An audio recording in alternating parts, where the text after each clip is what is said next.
What's up, everybody? Grateful to be here on a Tuesday evening, like we do it every Tuesday. This is the podcast where we talk to each other, have a conversation about what's been going on, and we get into some things like, Trump federalizing the D.C.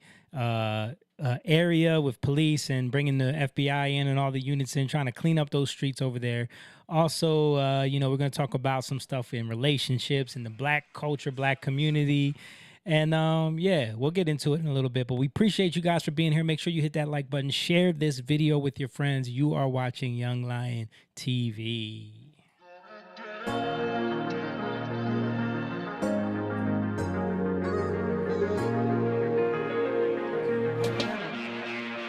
Young lion, everywhere I look, they're dying. Everywhere I look, they're dying. Young lion, everywhere I look, they're dying. Everywhere I look, they're dying. Young lion, won't you get up and start fighting? Everywhere I look, they're hiding. Young lion.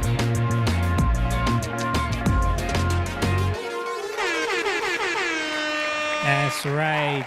You hear the intro. You know that sound. You know what that means. That means that we are 100% live on a Tuesday night. We're here in the Lion's Den. This is Young Lion TV podcast. Got a lot to talk about tonight. Let's get into it. I got with me in the building my brother, my big brother, but he's everybody's big brother. He is the preacher, teacher, people reacher, Mr. Jacob Eugene Evans III in the building. What's up?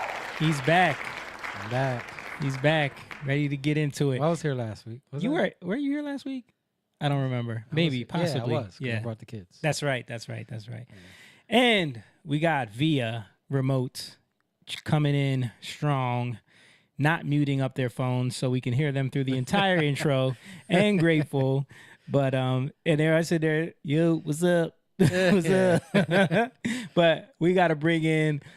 We'll bring in. He came on first. He was ready to go. He is the most confusing man in the podcast land. He is the half black, half Indian with the Spanish last name. Mr. James Garcia is in there. Cool. What's going on? And I did mute my phone. That was Simone over there. That was Simone. Oh, okay. All right. Well, we appreciate you. Well, he's in there. At first, when James first came on, I thought he was like, nah, that's just Had- that had boy one of those he's just diesel over had there. one of those Mr. Clean poses, but then I Yeah. realized, oh, he just got his arms on the table. He trying to call you the black Mr. Clean over there. And then the other voice you hear coming in remotely is the coolest man in the podcast land. He is the dark Asian. He is my brother, Mr. Simone Chang, in the building. What up? What up? What up? All right, so let me fix this so that we can get both of you guys in there. Jake, you want to take over and say anything you want to say? Hi. While I'm yeah. Simone, you look like you're in the basement. I am. I'm in my basement. Yeah. So James, going back to you, we can't really. Oh, we lost it. There we go. Yeah. Yeah, we got the internet got disconnected for a second. Oh. So James, what you been up to? Not much, man. I just came back from South Carolina with the family. A short little visit slash research on a potential move. So Yeah, I heard about Yeah. that. yeah, not too bad. Not Did you too make bad. a vacation out of it? Yeah, we made a vacation, part vacation out of it. Not a full vacation. Right.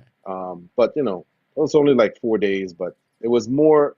We had a little bit of fun. We did some stuff with the kids, but it was more research and trying to figure out if it's a good fit and just kind of check the environment out. Yeah. Right. How'd you like it? Yeah. Man, I loved it, man.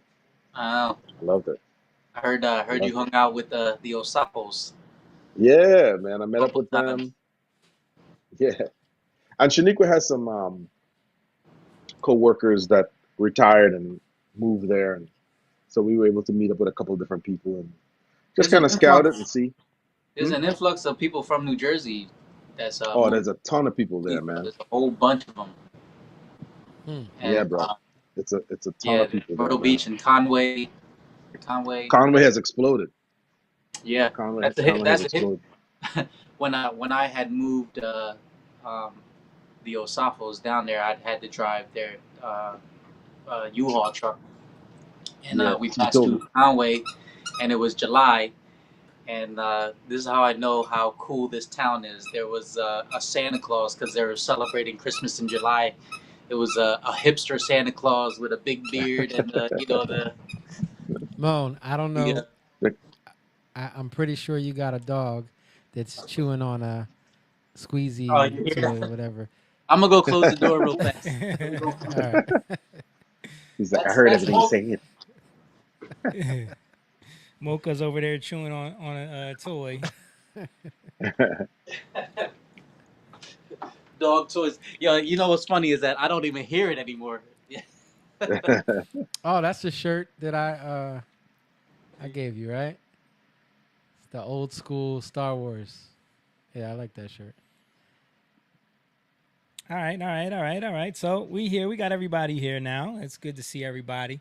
Welcome back. So guys, if you're watching right now, again, make sure you hit that like button and share this video because the algorithm does not appreciate us. And we're going to talk about some stuff that can kind of, get us messed up with the censorship. So we need you guys to share to help us out with that. And if if you're new to this, if it's your first time tuning in and checking out the podcast, this has been going on for some years now. We're just a group of brothers and friends that grew up together and kind of came into manhood together and hashing things out and learning how to be better men, better husbands, better fathers, better brothers to each other. And, even recently we've been having a lot of like tough conversations, even with like the band and, our organization, just everybody kind of resetting ourselves, and it's been a good thing, and it's something that men need to do more. So when we started this podcast, it was something we wanted to show publicly about how men can have conversations that matter and not just talk about the nonsense and the meaningless stuff. So if that's something that you want to support, we do have a Patreon to help us keep this thing going. It's been going on for some years now, and we appreciate all of our Patreon supporters. And we're trying to grow the community of the young lions. So if you want to become a young lion, you head on over to the Patreon, patreon.com/Young Lion TV. Sign up over there. There's different tiers that you can sign up for to become a member, and just support in any way you feel as though you want to keep this thing going. Also, we have merch and stuff available on our band's website, which is, the link is in the description for that as well. And we got shows and stuff coming up, live shows that you guys can come out to. If you check the links in the descriptions, all that stuff will be listed on there, ticket links, all that stuff. So make sure you just tune in and check out all that stuff there. And yeah, that being said, we also got to give a shout out to my mom, who is usually producing it. Our mother produces the show, and she's, you know, we call her the podcast boomer because she's over there switching cameras and making sure that you guys can see everything that we got going on. She's away right now, having a good time, finally going on a little bit of a vacation for a few days. Just talked to her, so she's having a great time. So holding it down today, we have my daughter, who fills in from time to time, and, you know, we love her. She is Elise Evans over there. Shout out to Elise. Yeah. There she goes. Rolls her eyes. And she's rocking the Grateful hoodie too. Shout out to her. But yeah, so man, a lot going on, a lot to talk about. Anything you guys want to just say or touch on real quick before we get into the topics? Nothing from me. Nothing for you? My son's first day of soccer practices was today. Is he rusty? He hasn't played in a while. Rusty, out of shape. He Yeah. hasn't played in like over a year. Yeah. Was he slow? His cleats, he had brand new cleats. They were like a size too small. My wife is actually calling me right now because they don't have.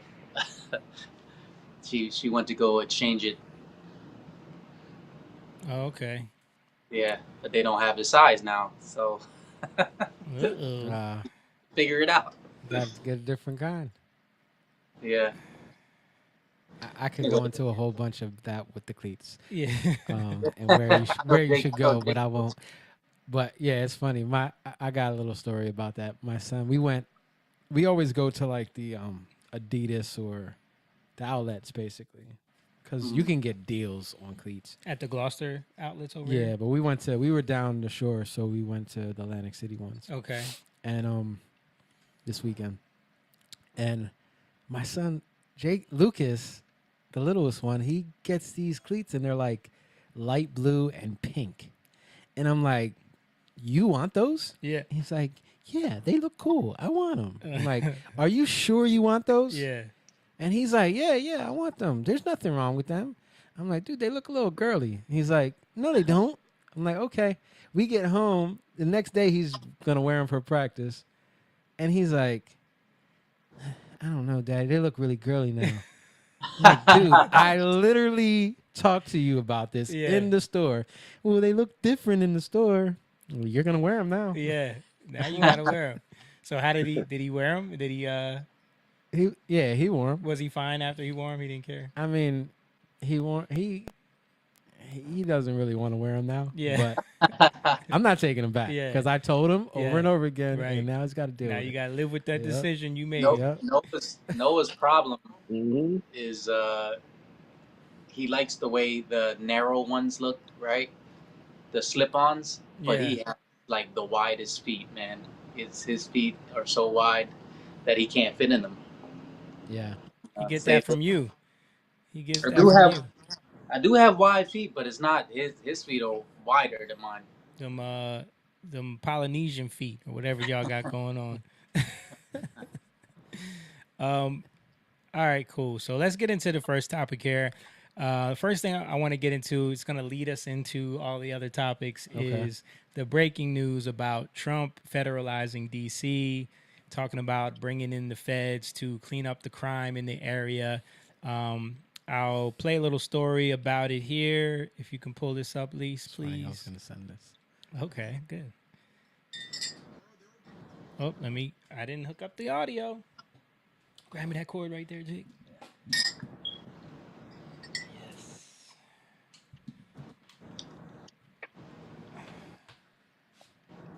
Always something. Let's see if this works. More homeless people allowed in Washington, D.C. The president just made this post on social media announcing his plans for tomorrow, saying, "We're having a news conference tomorrow in the White House. I'm going to make our capital safer and more beautiful than it ever was before. The homeless have to move out immediately. We will give you places to stay, but far from the Capitol. The criminals, you don't have to move out. We're going to put you in jail where you belong. It's all going to happen very fast, just like the border. We went from millions pouring in to zero in the last few months. This will be easier. Be prepared. There will be no Mr. Nice Guy. We want our capital back. Thank you for your attention to this matter."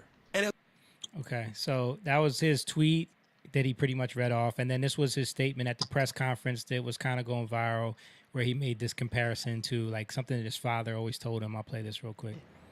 Said, you know, my father always used to tell me, I had a wonderful father, very smart, and he used to say, son, when you walk into a restaurant and you see a dirty front door, don't go in, because if the front door is dirty, the kitchen's dirty also. Same thing with the Capitol. If our Capitol's dirty, our whole country is dirty, and they don't respect us. So it's a very good question, actually.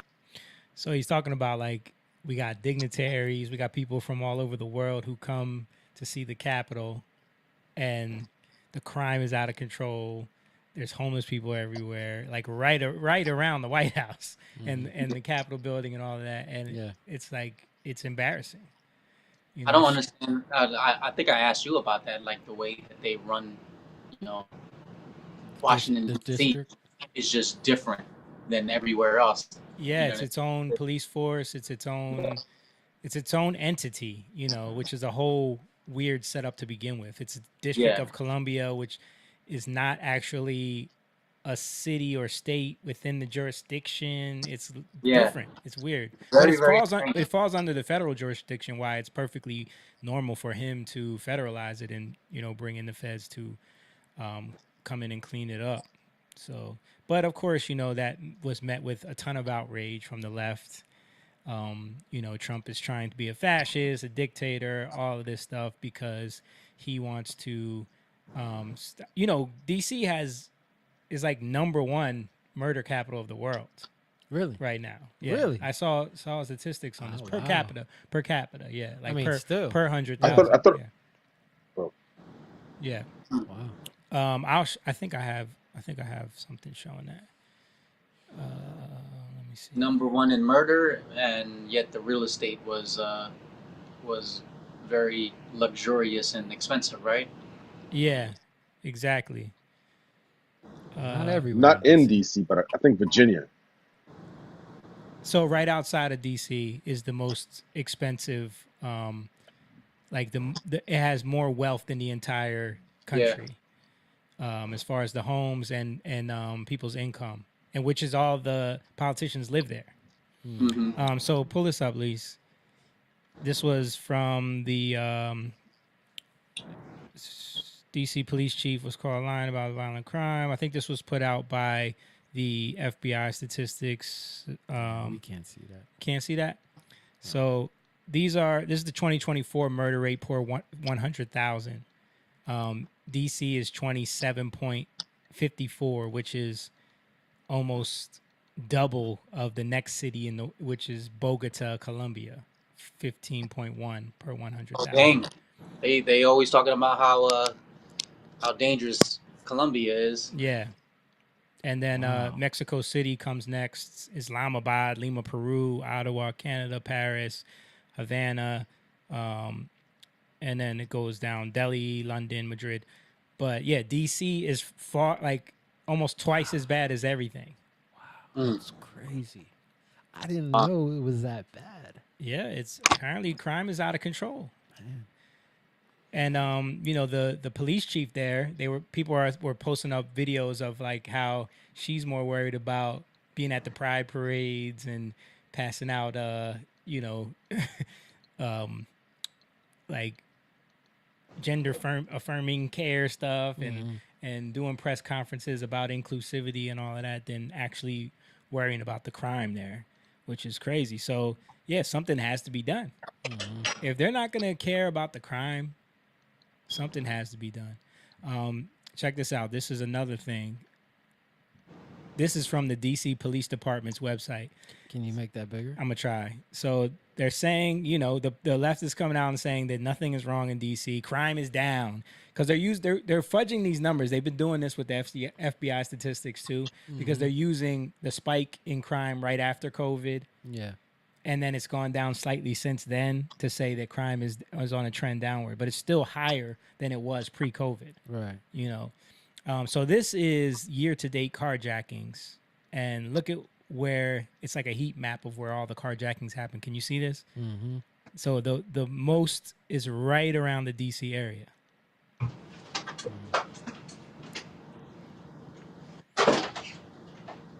Wow.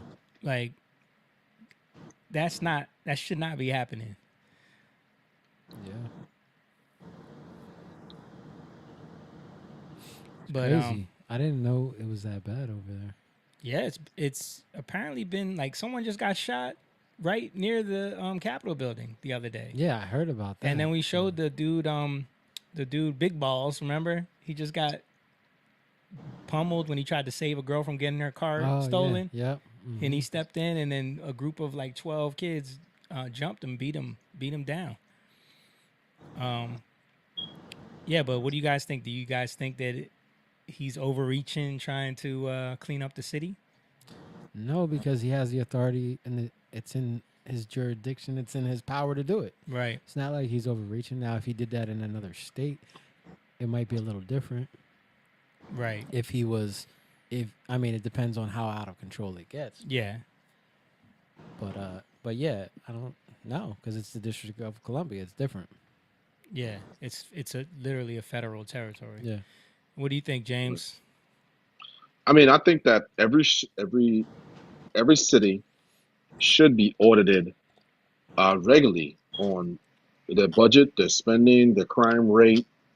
I think this should happen fairly often. I think it should be mandatory that if you're going to be a mayor or any public official running for government office, I think there should be some form of regular auditing and checks and balances. I think these people come in, they make big promises, as they always do, and then they all and they all say the same thing. We don't have the money, crime is up, we're running thin, we don't have the facilitation, we don't have the personnel, and it's the same old story. But Yeah. in the beginning, when they're running for and they're campaigning, it's a lot of I will. But Trump needs to set the precedent here and demand that every city with high crime rates be audited regularly. You know what I Yeah. mean? I agree. And That's to find out something that should happen. because listen, if we have stores like Walmart, Target, they do an inventory and audit twice a year. You're telling me major cities can't conduct, especially cities that there is massive crime rate. If you're saying that per capita, I know Memphis was number one for a little while. Is it Memphis or Mississippi? Mississippi, or what are those? Yeah, it was somewhere. Jackson, Mississippi. It was high. It Yeah. was high crime, right? You know what I'm saying? So okay, let's audit. I know Philadelphia is up there now, right? After COVID, there was and I don't want to blame the homeless here because there's a lot of mental illness going on there. But I do know that what they did was they closed down a lot of the shelters because there was no facilitation, and the workers there said, "Hey, we are not going to put ourselves at risk if you're telling us this is a deadly disease without getting properly compensated for." So they basically released all these people that needed help, and they put them back onto the streets. You know what I'm saying? Yep. The after school programs were cut. There was no place for these young boys and girls to go, and so it was a flood of people that just hit the streets. And every city has this problem, but there is no auditing to find out what's your first, if you're a mayor, what's your first 90-day plan, what's your 60-day plan, I mean your 6 months plan. You should have, if you can't meet those goals, there has to be some reprimanding, you know what I'm saying? Yeah. And Yeah. I think that There's no accountability, and that's part of the there's no problem. accountability. And so if he's able to say, hey, let's figure out stuff, not just clean up the Capitol, like that's a great idea, but not just do it. Let's show, like, where this crime, let's show how we can decrease this, and really work towards that. He should set a precedent right there and demand that from other cities. You know what I'm saying? But I think when you step in and when you show, like what they did in Camden, right? They federalized Hmm. Camden, and when you show that crime is not going to be tolerated, when you show that, like, when you make the whole police force quit and reapply, and then you send Hmm. everybody through a Yeah. reevaluation process, and you hold this standard where it's like, okay, we're not going to tolerate corruption, we're not going to tolerate crime, Hmm. things are going to change, because now Yeah. people Things are are going to not change. so comfortable just being criminals. Like, that's the, Yeah. like, it's so Hmm. loosey goosey there now that people do not care. They're Yeah. wilding out. Yeah. Camden is a good example, because it would be a joke. Like, you would see cops on the phone all the time in their Yeah. cars. And this is like early 2000s, Mm-hmm. Hmm. early mid 2000s. And yeah, so then they were like, they made everybody have to reapply, Mm-hmm. and then they had to go through training. Yeah. They had to go through different training. Right. Right. So it galvanized Mhm. the whole police Mm-hmm. what's it called? Police department Yeah. in Camden. And it was a great thing. Yeah. And they became a standard Yep. for, like, there was stuff done on Camden. I remember right during COVID, like 2020, when there was stuff going on with Black Lives Matters. Yeah. Like, they did a whole thing on Camden and what they did to their police department. Yeah. You know, and how they revamped it. And yeah, so you have to think differently. Obviously, you have to take accountability. Right. And another thing I see is that with a lot of this stuff that happened, where everybody, when you're overly empathetic and overly, well, I think that's the best word to say, empathetic. When you're overly empathetic, overly sympathetic too, with a lot of these people who are committing these crimes, that's causing issues too. Yeah. Because now all the police are enforcements of the law, Mm-hmm. right? They need to enforce the law. But when you tie their hands, and you see how that does damage. Now we do need police to be accountable in terms of what they're doing and how they're doing it. You shouldn't be punching people in the face. Right. You shouldn't be. Yeah. But you do need force, right? Right. You do have to implement force. You do have to deal with these things. You do have to put people in jail. Mm-hmm. So people are, like, a lot of these liberal cities, people are getting put in jail, and then They're getting released. They're getting released. Yeah. Their bond is like $400. Well, we saw what they did, like, especially in California, Chicago, these cities, with the high, like, raising the amount that you have to be caught with shoplifting to even be prosecuted. Yeah. Like, Five- what kind of idea was that? That was the thing with Texas, Yeah. like what recently happened, which we're gonna get into with the kids. Yeah. $5,000. Right. You got to steal over $5,000. And that's not the police, though. No, that's not The police. Was it $5,000? $5,000 in Texas. Yeah. worth of inventory. Yeah, that's the mayor and the leadership. Right. That's not really the police. I have friends who are police officers, and they all say this, because I used to be in Lost Venture, and that's the worst thing that they ever did was tell the public what the limit was. Yeah. Because you hear when I look at those videos, I see people telling the officers, "You're not supposed to arrest me. It's under this much." You know what I mean? Yeah. Well, when you have criminals, Go ahead, James. what was it? No, say when you have people committing crime, telling you what the limit on what they're taking, and the rest that is allocated with that tells me that information should have never hit them. You know what I mean? Right. They should never know that. Yeah. Yeah, Well, and it should A crime never is a crime. happen. That's yeah, the police are enforcing the laws. Again, their hands are tied by these laws. yeah. And the laws, what are the Mm-hmm. laws? It's funny, I was just talking to my kids about like breaking down like Mhm. legislative, executive, Judicial. so you have the states, they have different legislative things they do in the states, different laws in the states. And that's one in Texas, right? You have Chicago has some crazy stuff. Yeah. Illinois has some crazy stuff. And then you have the cities, Mhm. and they have their own ordinance Yeah. that the police have to enforce. But also, you have different departments within that, right? The Mhm. health department, all these different things. So when you become lax on that stuff, people, that's why do you? I was talking to my kids about this. Like, you don't need laws when people abide by them. The laws aren't for those who abide by it. It's for those who don't abide by Mhm. it. But it's for the benefit of those who also abide by it, Right. because you're putting those other people in check. Mm-hmm. You have a line to hold them accountable to. Yeah. Let me give a shout out to Papa Jeff, who said, "Good to see y'all, young lions. Blessed by you. Blessed by you too, Pop. Appreciate you for tuning in." He said, "No, under several different democratic rules, things have gotten progressively out of hand. It's time to bring them into check. Try to bring them into control. You can look at it anywhere you want, but he's against crime. He's against the bad guys, not lawful not the lawful abiding citizens." Exactly. I mean, he's talking about going, after they do DC, then next to Chicago. Like, he's not Yeah. gonna, And I think what we're dealing with at the bottom line is it's a lack of appreciation, a lack of respect for. It starts in the home again. yeah. You don't see it in the home. Lack of appreciation, Yeah. lack of respect, Mm-hmm. right? But also, it's pride, Mm-hmm. where you feel like you can do whatever you want Yeah. because you're not getting checked, Right. right? Nobody is saying, "Listen, do you realize that you have this, and this because it's not because of you?" Yeah. And then that's what happened with the border, Mhm. right? If we don't respect and appreciate our own country, then other people aren't. Right. It's our job to hold us accountable so that we can hold them accountable. Yeah. And if we're not enforcing laws, nobody's going to enforce them.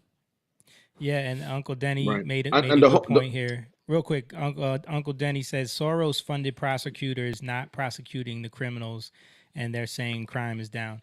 Yeah, that's another great point that skews the numbers, because what happens is when you have a bunch of people get arrested for shoplifting, but then they don't get prosecuted, that's not reported as a crime. Yeah. They're Yeah. never charged. And a lot of these people are being put in office, being funded by Soros, because they know that they're not going to prosecute these crimes. They know that they're going to be laxed on. They're the ones that put in these policies about the shoplifting and all of that. And you think you think the criminals don't know they know they the can law. get away with this They stuff? know the law sometimes better than what was the joke from Dave Chappelle where he said the old dudes in the hood always know the laws. Yeah. Don't do that. That's 5 to 10. Yeah, right, right. They always know the laws. Exactly. Yeah. Moan, did you want to chime in on it at all? As y'all were talking, I was just thinking about some radio show that I was listening. It was like it was a. I sometimes go on to like really, really left wing stuff just to listen and just to see what they are talking about and try to like, I don't know, understand them. But Yeah. bruh, I can't, man. Like everything was, we're living in a fascist, and because they were talking about immigration, how ICE is coming to get people, and they were talking about a story about a guy from LA who owns a business, right? A business. He's an illegal immigrant, but he owns a business, right? Well, however he owned a business, and the ICE just came to his business, and they arrested him right there, and that should be illegal. I'm like, he's illegal. He Right. owns a business. He's made money here, Mhm. and it's just no accountability. And To Jake's point about how, you know, they don't respect the law and they don't abide by the law, it's because we have this two-tiered, you know, uh, system where it's like, you know, one side wins, right? The other side's just gonna completely oppose, you know, the other side, and it's just with the governors, they just disrespect the president all the time. I see that all the time. It's like they want to do like our governor, Murphy. Yeah. You know, uh, it's it doesn't work.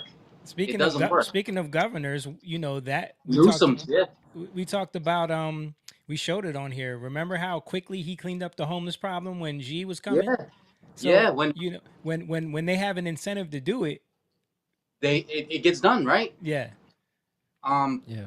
But Yeah, then and, it's and we back. and we, Right. we saw why we were just in San Francisco, right? Taking that boat ride. We saw all those shipping containers coming in.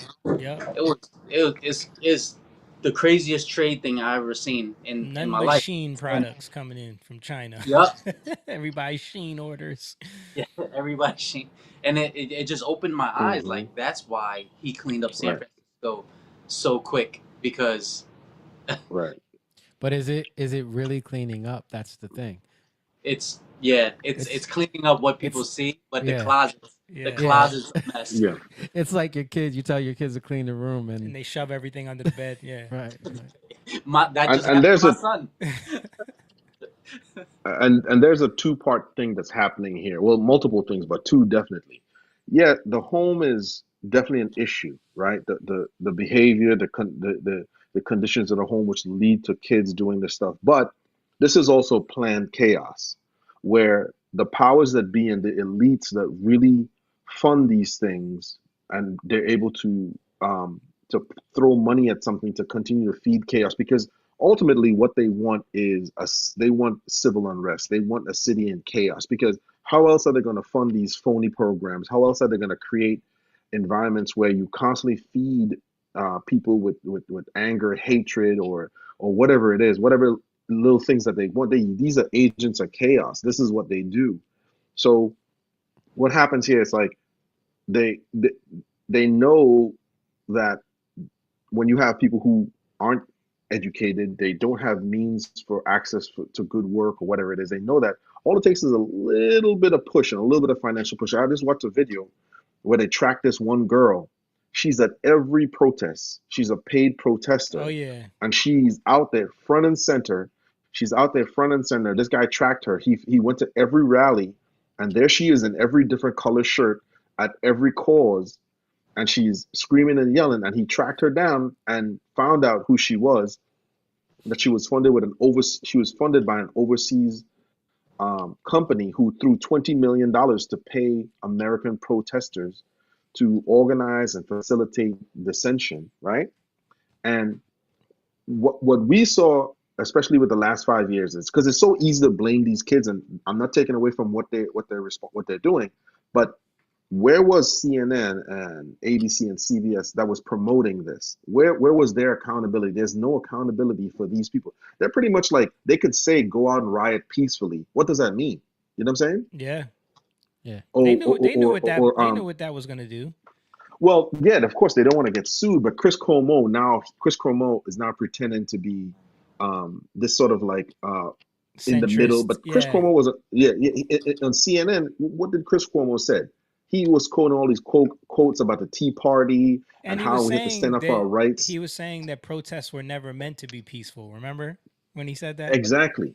So how come they're not held responsibility for basically inciting riot and creating an environment where people are forced to do this? Because you showed the video, we showed the video where people were saying, "Hey man, this bricks was not here. Yeah. These metal pipes were not here. This is a setup."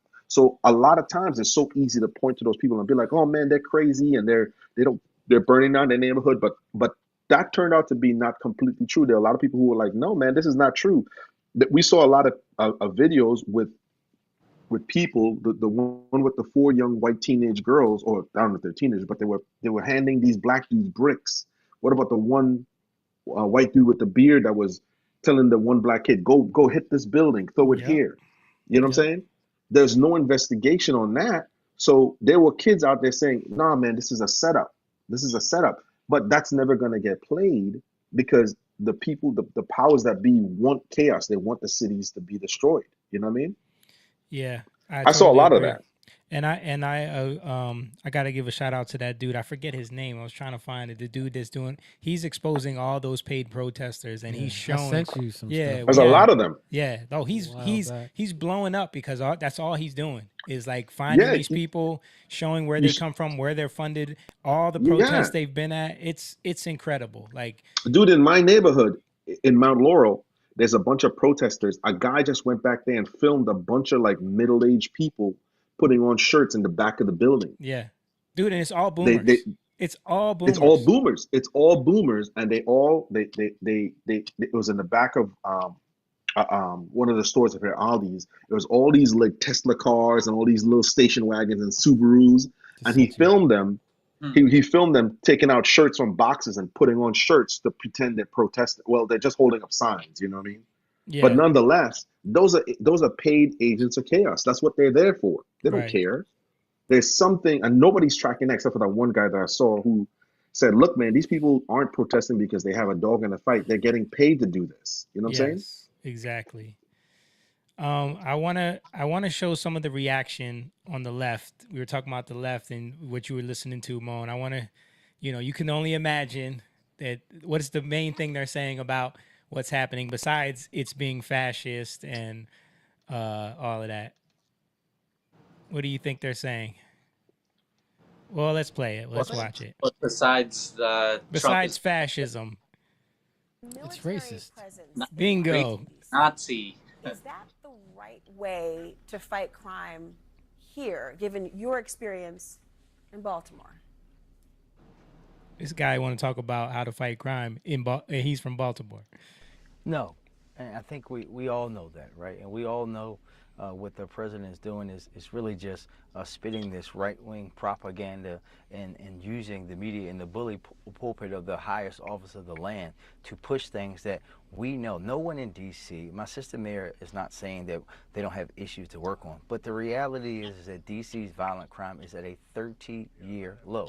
And quite frankly, that's the case for cities around the country. I think it's very notable that each and every one of the cities called out. They're lying with that. They are by the way. That's a talking point that they're all spitting out there, and it's just lies. Out by the president has a black mayor, and most of There you those go. cities are seeing historic. Has There a you go. black mayor, and most of those cities are seeing historic lows in violent crime. In my city, in Baltimore, we have the fewest amount of homicides through this date on record. That's 50 years, a 50-year low. Maybe we are too far gone from the broken right-wing policies of zero-tolerance policing and all the things that did not make our city safer for all those many years. But we know that having the military there is not the way to do it. The way to drive down violence in cities has been proving. Mayors across the country have brought together law enforcement, the legal community, the actual community, the community violence intervention work to reduce violence across this country and cities to lows that we have not seen in decades. Just It's not true. a bunch of lies. It's But you just see, not true. the talking point is it's because she's a black mayor. Yeah. That's what they go to. I'm gonna show another clip of these That's their play. lovely people. One of the things that we have seen over and over from the president, from his team, Stephen Miller saying it's like Baghdad in Ethiopia. They seem to hold their harshest criticism sometimes for cities that are majority black and brown. Do you see that, and what do you think that means? I think that I have been dealing kind of with this issue for a number of years. It's kind of easy fodder on the campaign trail. But now we're talking about governing, and my job is to focus on making sure our city is running well, and people enjoy a great quality of life. And I think we're doing a really good job. We do need the federal government's help, as I mentioned, because they have an outsized influence on our criminal justice system. We need more prosecutors. We need more judges. There are other ways to help. Even we want to rebuild our jail, and there are ways that the feds can help with that. But also just doing their part. part, cutting the grass, fixing the fountains, making sure that federal law. So you see, she didn't want to touch the race thing. She stayed away from that, even though he tried to like tee her up with that. She stayed away from that. But yeah, that's what the the race baiters on But I MSNBC want and CNN. Go ahead. Go ahead, James. I wanted just to add. I wanted to add this, right? Because we know that this is a tactic that they do. Yeah. But if you go, this is where the news and the media have lost, because their viewership is down. Let's be honest, they're not getting the ratings they want to, because when you go talk to the citizens and the people who live there, they'll tell you the truth. Yep. But you'll never see the news do that, because I they'll have bring some on clips. these pundits and make no mistake, these are Of course nothing you but do. these are black gatekeepers. You know what I'm saying? Yep. That's These all they. That's all college-educated they. They just have boule talking blacks. points. Read the scripts. Yeah. Keep these blacks in line. Yep. Speak. Right. So they're being rewarded through their fraternities. That's how they get in. Their frats, their sororities. That's how they get in. But Read you the know what's script and funny, shut up. James? But if you go, because I've seen plenty of videos. What's that? They don't live that way themselves. They No, separate absolutely themselves not. from that. They live in gated white communities. Oh hell, no. They're not. Listen, they don't live there. Yeah. That happens all the Listen. time. It's Jasmine Crockett. Yep. It's Jasmine Crockett. Yeah. That's what Jasmine Crockett is. Jasmine Crockett is a privileged black girl from Louisiana. Went to an Ivy League school. Her tuition was like $30,000 for school, for private school. This is not even college, by the way. Right. Before she was running for office, she was this soft-spoken girl. Now she's a hood chick. Yep. You know what I mean? She's Because she's leaning into playing that the role. But caricature. if you Yep. go and you interview, and this is where the news is failing. Yeah, because if you go and you interview the citizens, you ask them, hey, how has crime been, or how's the city being run? They'll tell you. And that's why you never see them down there. They're not going down there, because they don't want to talk to those people. You know what I mean? Right. Well, I know somebody who did tell the truth when they were trying to clean up the crime in the city of DC, and somebody who told the truth right on the Capitol floor. And we're gonna play that video right now. Driving home, my staff who lives here in the Hill reminded me, don't stop at a stoplight until I'm out of town. If I see a red light late at night, since there's very little traffic, slow up at the other block so I never come to a full stop except in the middle of the block because of carjackings. Stopping at a light, people standing in a corner, walking up with a gun. That's Joe Biden talking about the crime in D.C. in 1992. Why? Because he was trying to get the crime bill passed. And we all know how that all played out. Just wanted to show when they try to act like it's so safe in there. He was back in 92. Little did he know his son would end up being one of them people. Yes. Not that I'm gloating, Right. but I'm just saying it's ironic that that's what he was doing at that time. And here is one of the anchors on ABC actually telling the truth a little bit, We've been talking so much about the numbers, and yeah, usually that's how you play devil's advocate, is you talk about, oh, well, stats say crime is down. However, I can tell you firsthand here in downtown D.C. where we work, right here around our bureau, just in the past 6 months, there were 2 people shot. One person died, literally 2 blocks down here from the bureau. It was within the last 2 years that I actually was jumped walking just 2 blocks down from here. And then just this morning, one of my coworkers said her car was stolen a block away from the bureau. So we can talk about the numbers going down, but crime is happening every single day because we're all experiencing it firsthand while working and living down here. Exactly. The numbers are just numbers. Numbers is, and you can lie with them. It's a gaslight. Yes, that's exactly what it is. And Pop said he noticed that her answer was more judges, more jails. Wait a minute, we're trying to cut the crime, not provide for the crime. Oops. Yeah, exactly. Yeah, we're not trying to. And the other thing too. Go ahead. The other thing. Go ahead.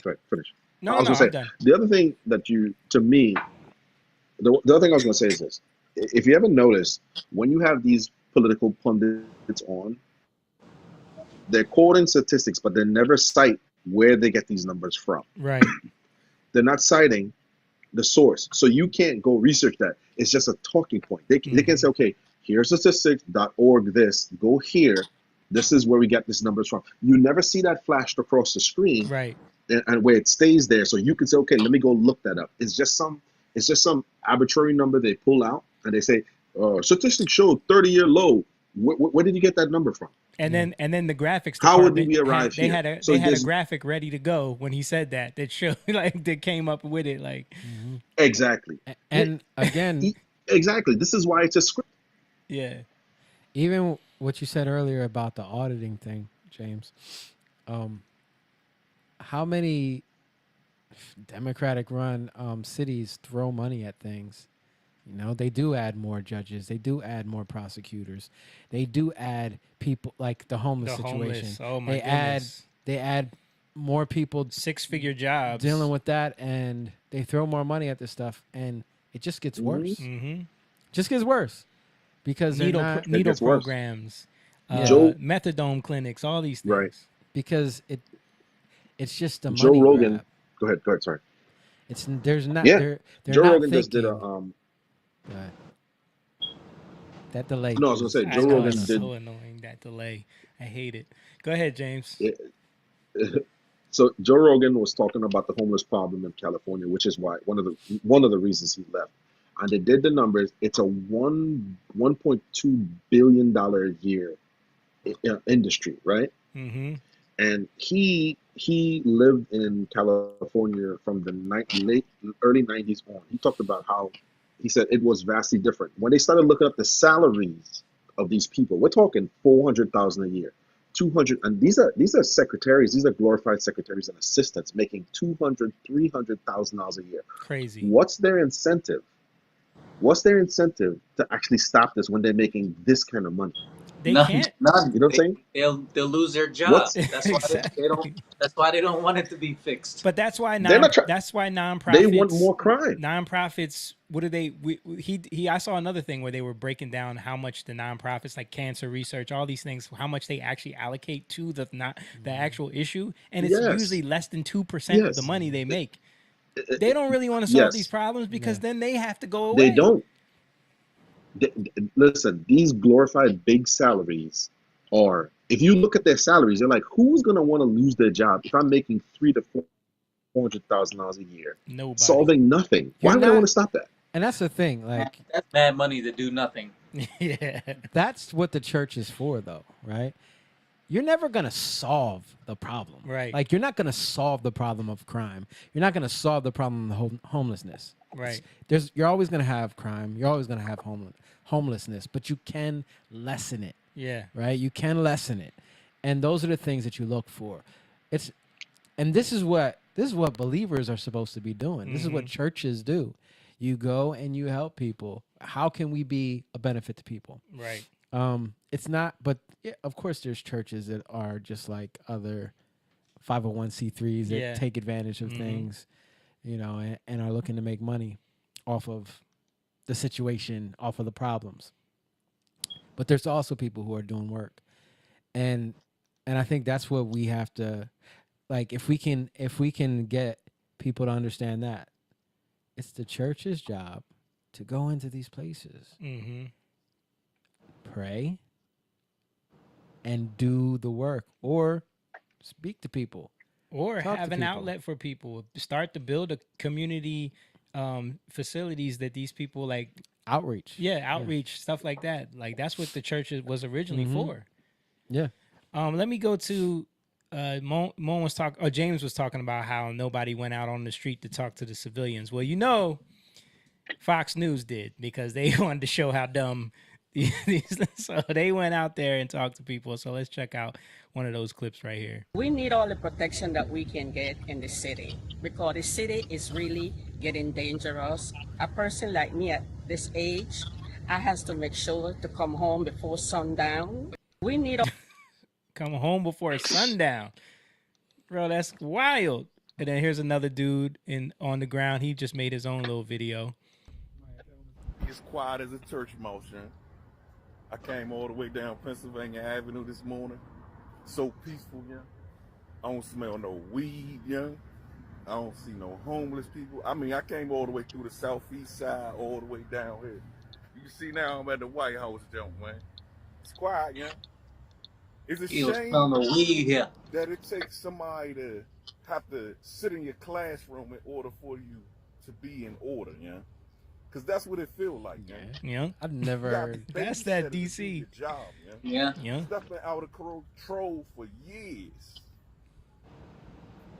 You gotta do better, yeah. You gotta do better, yeah. And mainly, yeah, you got the problems. It's us, man. It's always us giving everybody a bad name, yeah. We'll see how long this lasts, yeah. How many murders was it last night? How many carjackings was it last night? Talk to me.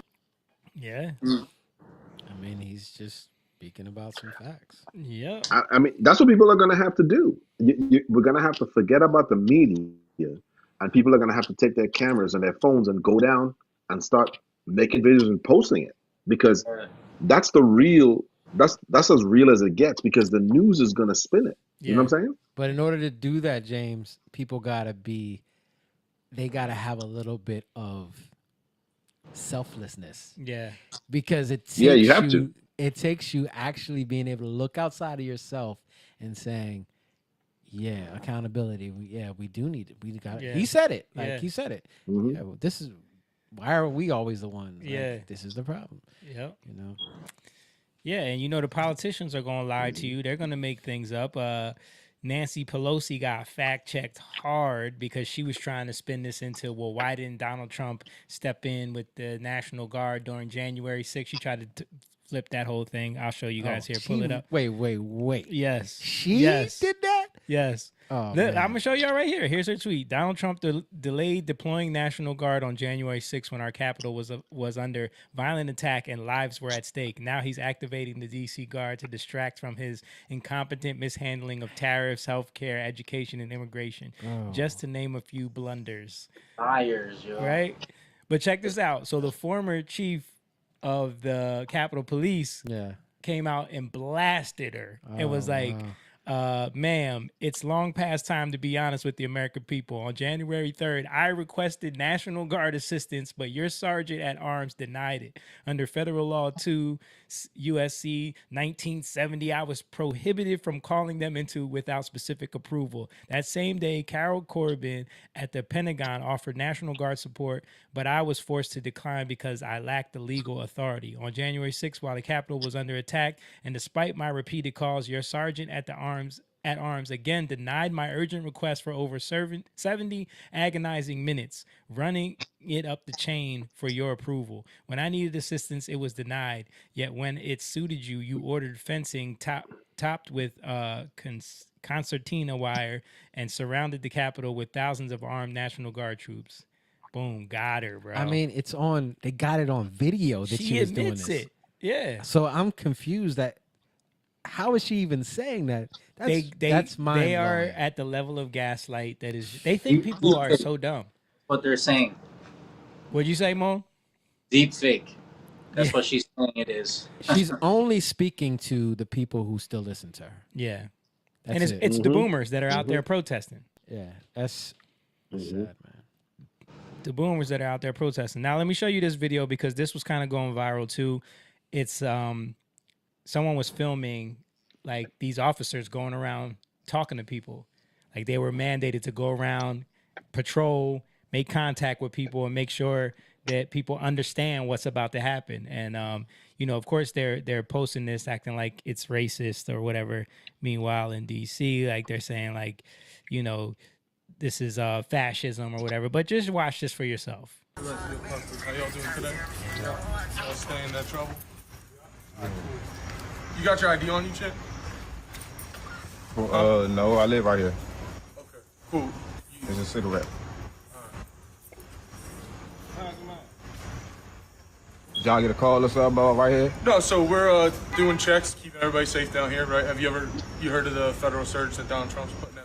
No. Right. You don't follow like No. Code 3, anything like that people are putting up? What's up? All right, so yeah, Trump's got all federal agencies kind of coming together for 7 days, going out. I'm familiar with trying to stop the violent crime, all kind of stuff. So we're out here contacting people, talking to them, right? Quality of life offenses, smoking, drinking in public, right? Can't happen outside, right? Most people know that. Right? So we're contacting people, trying to advise them of the law so they learn, right? And then if there's other stuff going on where it turns into there's multiple agencies of somebody, there's a shooting and things like that. So there's extra hands as well, right? So we're just out here trying to inform people and educate people. It's not like we're trying to just go grab people and ruin someone's life over a joint or something like that, all right? I only asked because when you walked up at the moment you walked up, you only had asked me. Yeah, well, it smelled like the odor of marijuana, burnt marijuana in the air, right? And you're the only guy that had something lit in your hand, and I didn't flash right, so I didn't realize it was just a cigarette. So that's on me. I appreciate you understanding and not getting chippy. All right, so just know, right? Learn, teach, tell your boys, like, yo, everybody's out, from FBI to park police. They gonna see So do your thing. Let them know. Don't be smoking outside. Don't be drinking outside. Because Donald Trump is tired of it. People coming to visit. I didn't know that.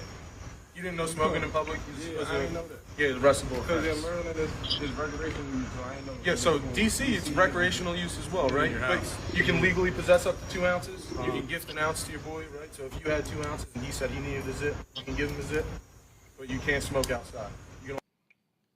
So that's what they're going around doing, letting people know. But there's one thing he said that I don't like. Donald Trump is tired of it. I mean, to me, come on, man. Nah. The public, you see, because when you do that, you're making it seem as it's only Donald Trump. You know what I'm saying? That's true. That's true. I When didn't like that either. When you say Donald Trump don't like it, that means you're okay with it, but you're just doing it because Donald Trump told you to do it. Maybe he is okay with it.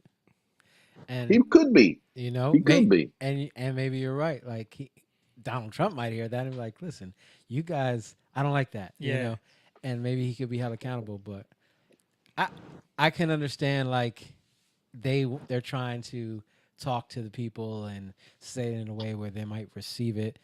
You know, because I think they don't want to just go in and just start. Yeah, like because if he went in there aggressive, it would have been, you know. No, he wasn't aggressive. I think it's just like, that's hey man, we're trying to clean we're trying to clean the city up, man. We want a better place for our kids. We want to make sure it's safe for everybody, man. You know what I mean? Like certain thing, you know, I don't know. That just didn't rub me the right way on that one. Yeah, I didn't. But like I appreciate. But him explaining what's happening and explaining the law and letting them know, like, yo, weed is recreational use, but you're not allowed to smoke outside. Like people don't. Right. I'm tired of walking around and smelling marijuana everywhere we go. Like people just like it's like everywhere now. Mm-hmm. Like it's annoying. Mm-hmm. So I understand. I get that, and like it's the capital. People don't. He don't want people coming to this country, to our nation's capital, and they smell of weed everywhere. You know?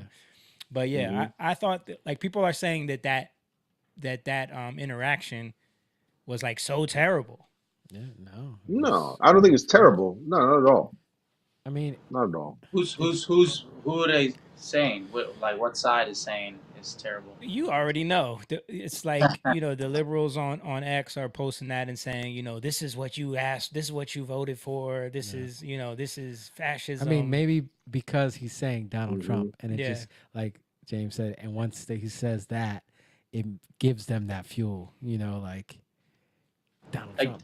Again, this goes back to there's rules, there's recreation in recreational in DC. Y'all not supposed to be smoking outside. You're not using it. Yeah, and people don't like. Again, we're dealing with pride. Yeah. So people don't like to be told what to do. Mm-hmm. So anything, but when it's a law, you have to enforce the law. So that's the point. They are law enforcement. They have to enforce the law. And it's hard for people to receive that. Yeah. Obviously, but he was nice about it. He was nice about it. Yeah. I think he did a good job. Yeah, he was nice. I can understand your point about the it's just Donald Trump. Like, if it was up to me, maybe that was his tactic. It was up to me, y'all could smoke here. Right. Yeah, I think sometimes. But he wouldn't let him drink it. Go ahead. Go ahead.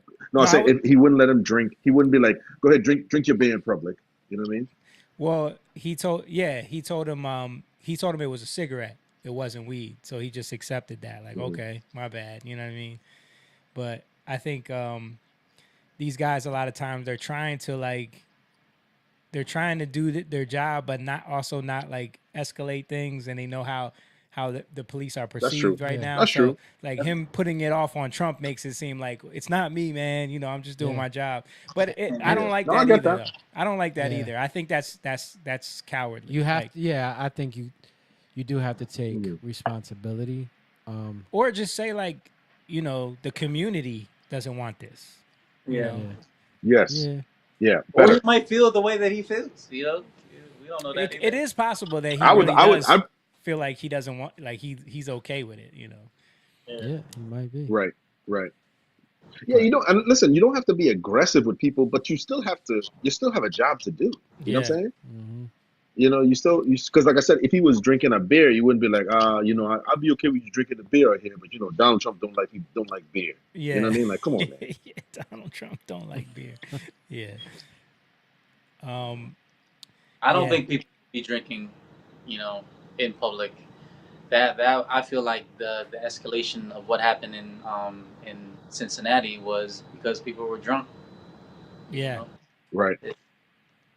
I And think, and let's be honest. I think alcohol is you know worse. Like, you know, Mhm. I don't think people that should be, that we can't that we can't blame on the public per se, because the lawmakers okayed that. They didn't Right. regulate it enough. Right. You know what I'm That's saying? So smoking weed, legalization of marijuana, smoking weed, all that kind of stuff. Like, we can't, because the public is only going to do what they're allowed to do. You know what I'm saying? So that's Yeah. the lawmakers that need to be held accountable for okaying that too. You know what I'm saying? Yeah. Oh, they're gonna push boundaries, so they're gonna do what they're allowed to do. Oh, I and know then they some. will. So, yeah, just like what we were talking about. Yeah. They're gonna you know steal $4,999 Let worth. me read what Courtney said. Okay. Said, that was a seamless interaction, and I was proud of both parties. No one was upset or aggressive, and he explained things to them. Yeah. Yeah. Let me see. Pop. Jeff said, "It's an awful smell. It's what? It's not this like is back talking in the about- '70s. Not like in my day. Talking about marijuana. Yeah. If it's an awful, not like back in the '70s. We had reefer back then. Reefer was a different strain.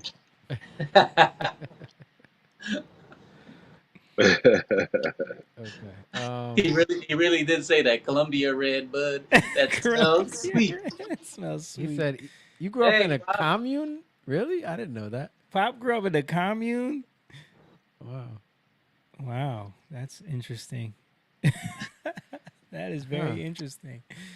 Well, speaking of stealing and committing crimes, we got to get into this viral video. Jake sent it to me. Yeah. I was gonna play it last week, but we didn't get to it. Did we? We didn't play the actual. No, I have it though. I'm gonna play Okay, the original video. This went super viral last week. I don't know if you guys have seen this. It was of those little baby kids in that store. They got locked in the store because they was shoplifting. Did you guys see this? I think I saw it. Yeah, I saw that. I'm gonna play it real quick so we can get into the reaction. You got like 10 seconds to open up this door. I swear to God, I'm gonna break this door. I'm cold. 10. Open this fucking door. I'll call my mama. Call my mama. Bitch, I been knew how to count, hoe. Show 4 out of that. Dad do that. You can open the door. Bitch, get this from my mouth. I'm gonna open up this door, cause I'm not playing. I'm not fucking on. Y'all better open it. I'm not playing. You know how to count. You know how to open the door. Open up this door before we break this bitch. Break it. Go ahead. I'm gonna break some up in this bitch. On God, I'm gonna. You guys must be dumb. I would like that for you too, with y'all. Do not play with me. Do not like that, but you can't open the door. Do not play with me. Open the door, I'll trash it. You can open it. I will trash this off. I'm closed. All right, we're sorry. Fuck you, open it. Okay, so that's the original video that went viral. They were in, it looks like a CVS or something. Yeah, Walgreens. Walgreens, and they had bags of stuff they were just trying to walk out with, and they locked them in the store. Eventually, they did walk out with it. They let them walk out with it? Mhm. Wow. Yeah, but the reaction to this was crazy. Everybody was like, of course, some people were making excuses saying that, these poor kids, their mom probably don't feed them and they just needed clothes and groceries and, we should do a better job, blah, blah, blah. Other people, of course, on the other side, going in talking about, the parenting and, the culture, black culture and ghetto and all of that. And I said Baby Kids because that's what it reminded me of. Y'all ever see that? Y'all ever watch that movie, Baby's Kids? Yep. Yeah. That was worse. Yeah. I mean, it was kind of along the same lines. You go back and watch that. Matter of fact, I just saw somebody go viral because they did a breakdown of Baby's Kids, how Baby's Kids was about child trafficking the whole time. And I was like, what? And then they started showing the scenes. I was like, yo, this is kind of crazy. Because remember those agents were following them around the whole time? Yeah, yeah. And they would come and talk to them. Like, but anyway, so, of course, after it went viral, the older sister of the boys went online to kind of... with them, of course, but kind of to react to the public about what went on here. Let's play this real quick. Okay, so y'all... Let me address this motherfucker. Let me sit up. What y'all sit up right. So, these people in the comments, what y'all got to say to them?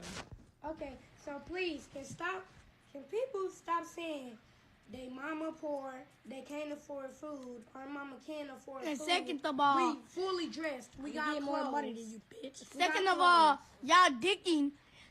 Get off dick. Y'all niggas about my pussy. sister. This is not my mama. This is my sister. She make more money than you. She got her own house.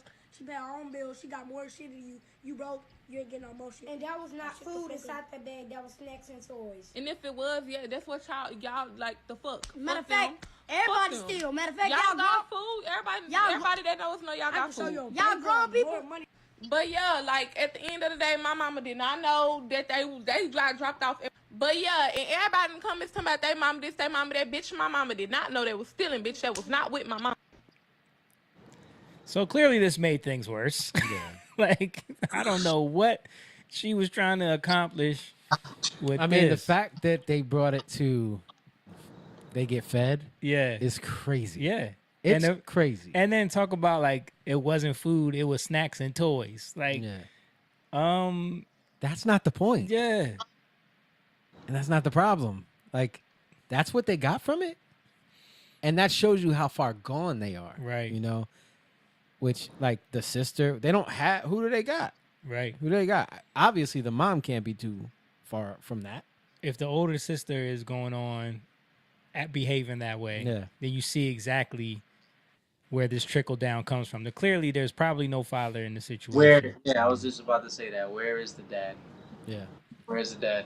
Mm-hmm. Yeah. And they're all in pajamas. Yeah. And then there's no fear, no fear of anything. No. Yeah. And no reality. Right? No reality of anything. Yeah. That is a very, very, very sad situation. Right. And that was in Texas. Yeah. I know there's no father because the way the boys are talking, that's female, inner city female vernacular. You know what I'm saying? Right. Very feminine. Their verbiage, their language, their emotion, the way they're cursing, that's inner city female language, verbiage, aggression. They're speaking like what they hear regularly. You know what I mean? Yep. The only thing they're not doing is making that little smack that she's making with her mouth, little pop, But aside from that, they're sounding like the environment. That's probably what they hear. They probably get regularly cussed out. They probably get screamed at. They're only regurgitating and parroting what they've seen. You know what I mean? Exactly. Yep. And they need these kids. They need help. Yeah. They need help. And this is the problem, because who wants to deal with that? Who wants to deal with those attitudes? Not a lot of people. Right. Right. And in order to deal with it, you have to know, like, there has to be a hope there. Excuse me. There has to be a hope in Christ, obviously. And, I deal with kids like this every once in a while.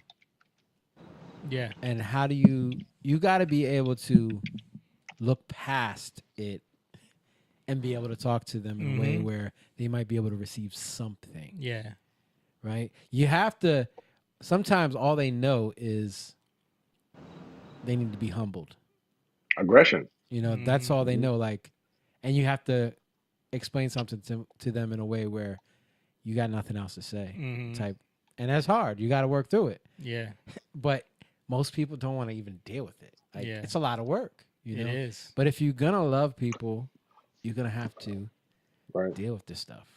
You know, that's the hard part. And probably which is why they let them go. Which is why they let them go, because what police officer is going to want to be responsible or have his job or his personnel or his character be torn down for arresting three little boys? You know what I'm saying? Children, Yeah. Because for me, like, children. They're not going. They're I would make, like, for me, I'm like, okay, I would have a conversation, and at first it won't go good, right? Like the way they act, right? But you got to get past, all that, yeah, right? And then eventually, the moment they stop barking, they're gonna start. Yeah, that's true. Yeah, but you got to get past it, right? You know, like, because everything that they're doing, that whole persona, they've learned that. Yeah, and it's they all feel learned. like this is how I have to act to survive, and to be grown, right. to be respected. Like, this is how I have to act. And it's all surface, and it's all defense. Right. So once you can get past those defenses, you can get to the real things going on. Yeah. And it just takes people to humble themselves. Yeah, you got to deal with it. Yeah, you're going to have to combat some of that mentality. But you got to love people enough to get past. Like, whoever videotaped that, I understand, like, look at these kids. Like, you're not. Yeah. But what I'm saying is that, like, who's going to say, okay, let me make this an opportunity to try to talk to these kids. Right. Like, you're locked in here for a reason. You're trying to steal stuff. And then you're yelling. Blah, blah. But let me ask you a question. Do you think if somebody came up in your house and tried to steal stuff, are you good with that? Well, everybody does it. Would you like it if somebody tried to steal that? Like, there's ways you can talk. Yeah. And yeah, it's going to be combative. And yeah, it's going to go back and forth. But are you willing to do that? Yeah. For love's sake, right? Right. To get through to somebody who most people will just write them off. Write them off and say, oh, there's no hope for them. Yeah, exactly. I tell you what, I know when management got word, James, can you flip your phone the other way, please? Because we can't see you no more. Yeah, there you go. When upper management got word that there was 3 little children trapped in the store, they probably was like, let them out, please, because that's probably a huge liability. You know what I mean? So yeah. But yeah, I want to show this other video. It's right along the same lines. Went viral also. Let me see. Yes, this is it. You're stealing with her kids. Oh, it's so obvious. So this is a grown woman who has her kids with her with shopping carts full of stuff that they just going to take out of the store and not pay for. And look, she got to... Ma'am, don't touch us. Move, ma'am. Can't walk out here. You can have that. You ain't getting this. Come on. We gotta pick the basket up. You better go home. You gonna get hurt today. My kids gotta go to school. I gotta do what I gotta do for my kids. I don't care if you better go on. Go get that in the car. Go ahead and go. I keep trying to get this other bag.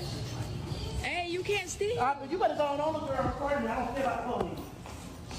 They gonna see your face and you going to jail. I don't care. Give me this, man. Let it go. You cannot. Let it go. You better get out of here. Thank you, ma'am. Thank you, ma'am. She's trying to take our stuff. You better let our stuff go. Yeah. You better She said, you better let our stuff go. You better get off my basket. You going to jail. You better get off my basket. Y'all can have that. I don't give a damn. Y'all can keep that. Come on, let's go, y'all. Hurry up. You going to jail. I got your face on. Girl, get off my face, little girl. Come on. So we were just talking about the parents, talking about the leadership. Again, no father in the situation. But what causes this mentality? Think about the trauma for those kids. That's like, what I'm saying. In that moment, man. Right. Like, because they're getting told and pressured to do that. Yeah. Like, I can imagine, and we've kind of been in that Dude, situation. were you just thinking about Ponderosa? Yes, Yeah, yes, dude, I was yes. just thinking about the same We've thing. been in situations like this where we're like, I don't want to do that. Yeah, like, yeah. you know. And I'm not saying it was our parents, Right, it wasn't but it our was parents. It was a relative. relatives that right? took us to Ponderosa when we were kids, and tried to buy. You know, like they buy the one. Ponderosa is like Old Country buffet. Yeah, it was like a it was buffet it was a type buffet back in the day that everybody went to, like Sizzler, Ponderosa.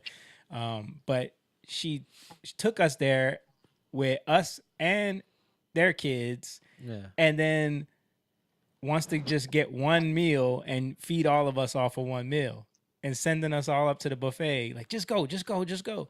And me and Jake were like, we don't want to do this. And Yeah. then she ends up getting kicked out with us. Yeah. And had no money to get home, and we had to like hitchhike with somebody. Yeah, it was very, but it was traumatizing. It was traumatizing.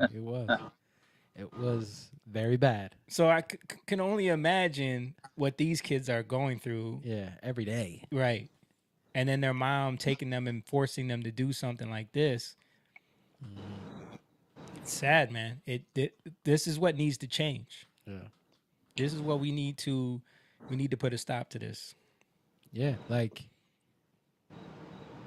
yo, you need stuff so bad. Let me pay for it for you. Mm-hmm. Do you need it that bad? Like, this is like, who?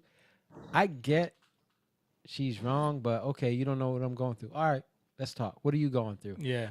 And maybe she's not, but I'm just saying, like, you can at least engage with somebody. Yeah. You know? And sometimes you just gotta be like, yo, no, you're not doing that. Right. But here's another option. You know what I mean? Like, sometimes people don't give people no option. No, I think we're in the era now where everybody knows, like the girl filming them little kids, they know I'm about to go viral. So they just film it because they want to post it and go viral. Right. You know, so that's what they're doing. Mm-hmm. That's all people care about now. Just like the people that got into that fight in Cincinnati, like no one was helping. Mhm. They just want to film it, you know, or jump in the fight. Yeah. And that's crazy. Like, that's the first thing. Think about. That's what you think about first. Yeah. That's a mental programming, Mhm. right? If you're like, oh, let me pull out my phone. That's crazy to me. Yeah. Because for me, I'm not even thinking about my phone. Right. I'm thinking about, like, I've gotta been do in something. situations like that. And it's Yeah. like, okay, what can I do right now to help this situation, whether to de-escalate it or like whatever, you know? But again, when we're so programmed with this stuff, like, we see these things. Oh, this is my time now. Yeah. This is when we have these issues, man. And this is what's sad. We've been programmed to be the media. Right. Yeah. And then here's another video just along the same lines of a DC woman who explains why she likes hood dudes over good men. We're talking about the role models, you know, and Facts, but you can't sound and talk like this and get no king, just street niggas. I like street niggas. Don't get me wrong to think that I can't get a king. Y'all kings is unattractive. Y'all niggas ugly. On me, let's keep it honest. All y'all niggas that want to treat me right, I don't like y'all niggas. I'm not one to settle. I'm not settling. Bitch, you gonna look good. When you beside me, I don't give a fuck. I don't care. I'm sorry. I can find good niggas, but those good niggas be ugly niggas. On me. The niggas that's gonna treat you the way you wanna be treated, they ugly. You don't like them niggas. I'm not settling. Fuck you talking about? You gonna be a trick. You're not finna be my man. I don't give a fuck. So if that gonna leave me unhappy, I'm finna be unhappy. I'm gonna be happy as shit with the money that I make. standing in front of the projects. Her whole persona speech is trauma. Mhm. Like everything, you know, like, and you seen that with the kids too. Like they're getting the comments right, and then Mhm. they're coming back. It's Right. all trauma. But this is what I'm like that entire persona, they're all mimicking each other. Mhm. If you notice it, like the vernacular, the language, even like the inflection, it's all being mimicked. So you Yeah. know that this is like a learned cultural thing. Mm-hmm. You know what I'm saying? Yep. And weren't we talking about that hip Yeah. hop culture last week? Yep. It Yeah. has to do with all of this. Yeah, it definitely comes from being promoted by that culture. Y'all got thoughts on this young lady's opinion on good men versus hood men? Sad. Well, it's sad, but part of the thing is she went viral for it. She got the attention she's looking for. You know what I mean? Mm-hmm. Whether good, bad, or indifferent, people are obviously going to respond to it. But I think part of the problem is we don't know how to turn off um, foolishness, because that's just foolishness. And I think that no one who's logical is going to look at her and be proud of her. It's a certain mindset that's attracted to that. But a lot of times, I think a lot of what these people are doing, they're just trying to go viral. So they're saying anything vile and ridiculous to go viral. You know what I mean? So you don't think she actually That's believes what she's saying? She's just trying to. I don't think she believes that. Yeah. She I could. It thought I could be. thought the same I don't thing. know her intention. I always I don't know her intention. with videos. But I think we live in a time where people want to say things to be viral. I guarantee you, if they bring her on to some show and they actually sit down and talk to her, she probably would admit that she's just trying to go viral or cop out in some way. You know.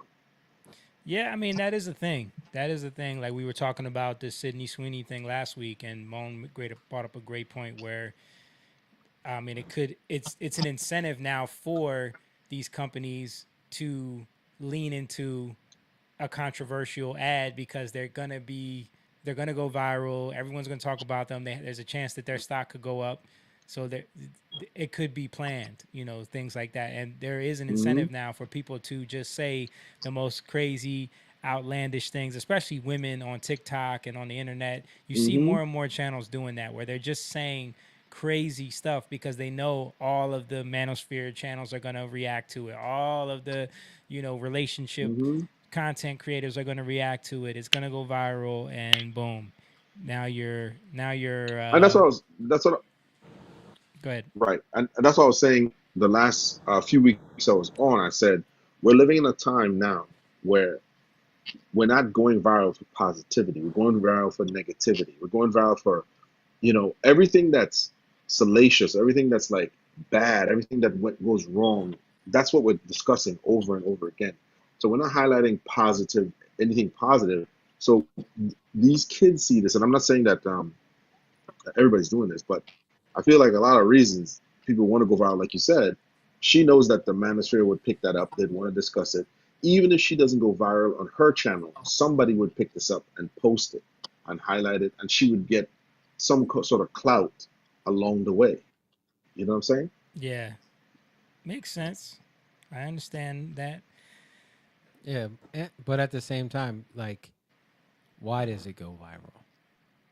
Because people like mess, man. People love like it's the same reason why they love chaos. That's the word I was looking for. Yeah. This is why Love and Hip Hop is so popular. This is why what's that show on Netflix that is like people are doing watch parties for it now? That crazy show, Love Island or something like that. Have you heard about this? No. It's like this new phenomenon. I've seen people doing breakdowns of how like they think this show is a psyop because it's like it's one of the most trash shows ever created.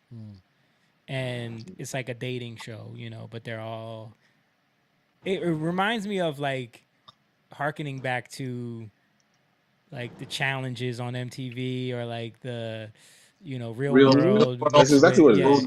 Yeah, mixed with Road Rules and all of that, and but they just did an updated, it's even more ridiculous now, where it's like they're finding people that just want to. You guys remember Jersey Shore? Yes. Okay, in the first trailer of the show, it showed Snooki getting punched at the bar and getting knocked out. I remember right? that. Yeah. That was 2008, where it showed her getting in a fight with a bar and a guy punching her, and that's MTV knew what they were doing. You're gonna tune in, and by the way, they didn't play that episode until the 9th episode in. You know what I mean? But everybody was So watching because they all they wanted to filmed that see show, when knew that that happened. happened. Yeah. They wanted to see that. Did you guys That's know? exactly it. And so social media now.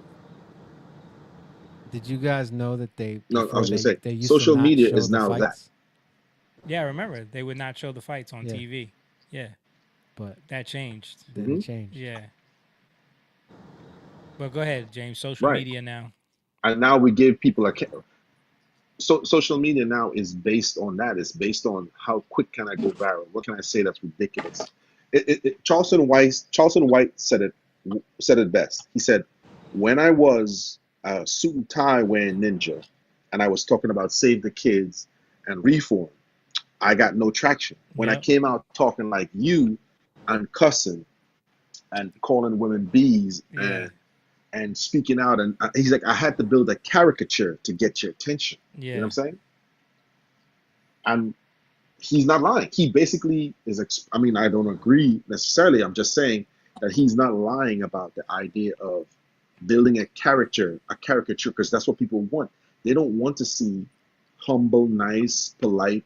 It's just like people don't want to hear about good marriages. They don't want to hear about, I love my wife, we work together. They want to hear about, my wife cheated on me, I had a baby in Mexico. They want to hear the salacious stories. Yeah. You know what I mean? Right. There was a girl who, she was like Asian. I think she was like Asian and white. She was a young girl, and she would get on and just say, y'all don't got money. Y'all don't got Oh, you this, talking about y'all don't Lil got Tay? that." Lil Tay, yes. Yeah. She went viral recently. Yeah, She got because popular. because she started an OnlyFans. Yeah. Yeah.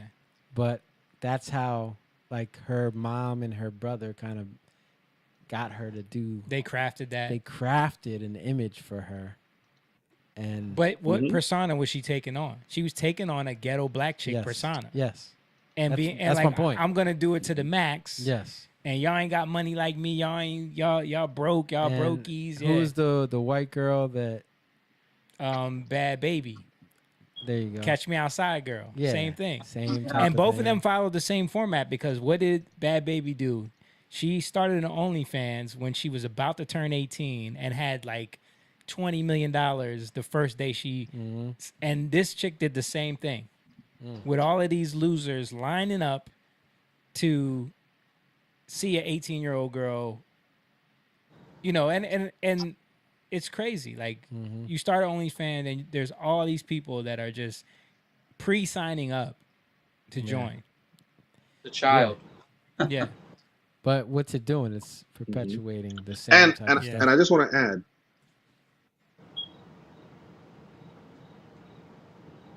Go ahead, I just James. wanted to add in, a lot of times we think it's the boys funding. I was going to say, wanted to add in, a lot of times we think it's the boys that's funding this. It's a lot of girls, a lot of teenage girls funding this too. Yeah. You know, it's not just, we think this is loser incel. No, it's a lot of teenage girls that are basically fanning over these kind of caricatures. You know what I'm saying? Yeah, they love it. I mean, that's how Cardi B blew up. It was a bunch of young girls that loved her and loved seeing her social media content and blew her up. All right, so Exactly. before I want to show the clip of Nick Fuentes going, because this is right along these same lines. He went viral for calling out black culture. But before we do that, I gotta show one more video that went viral because this is kind of crazy. This was in New Orleans. They have this annual red dress run. Have you guys ever heard of this? Yes. And men are wearing red dresses. Yep, I've heard of it. Like, I've never heard of this before. Nothing piece of jet suit holiday. You could save 50 pounds a person. Sounds real good though. That's 200 pounds for a family of 4. Okay, I don't want to hear you. But yeah, this is men dressed up in red dresses. Nonsensical. And they all put on red dresses and like go down Bourbon Street, I guess. Where does this come from? I don't know that.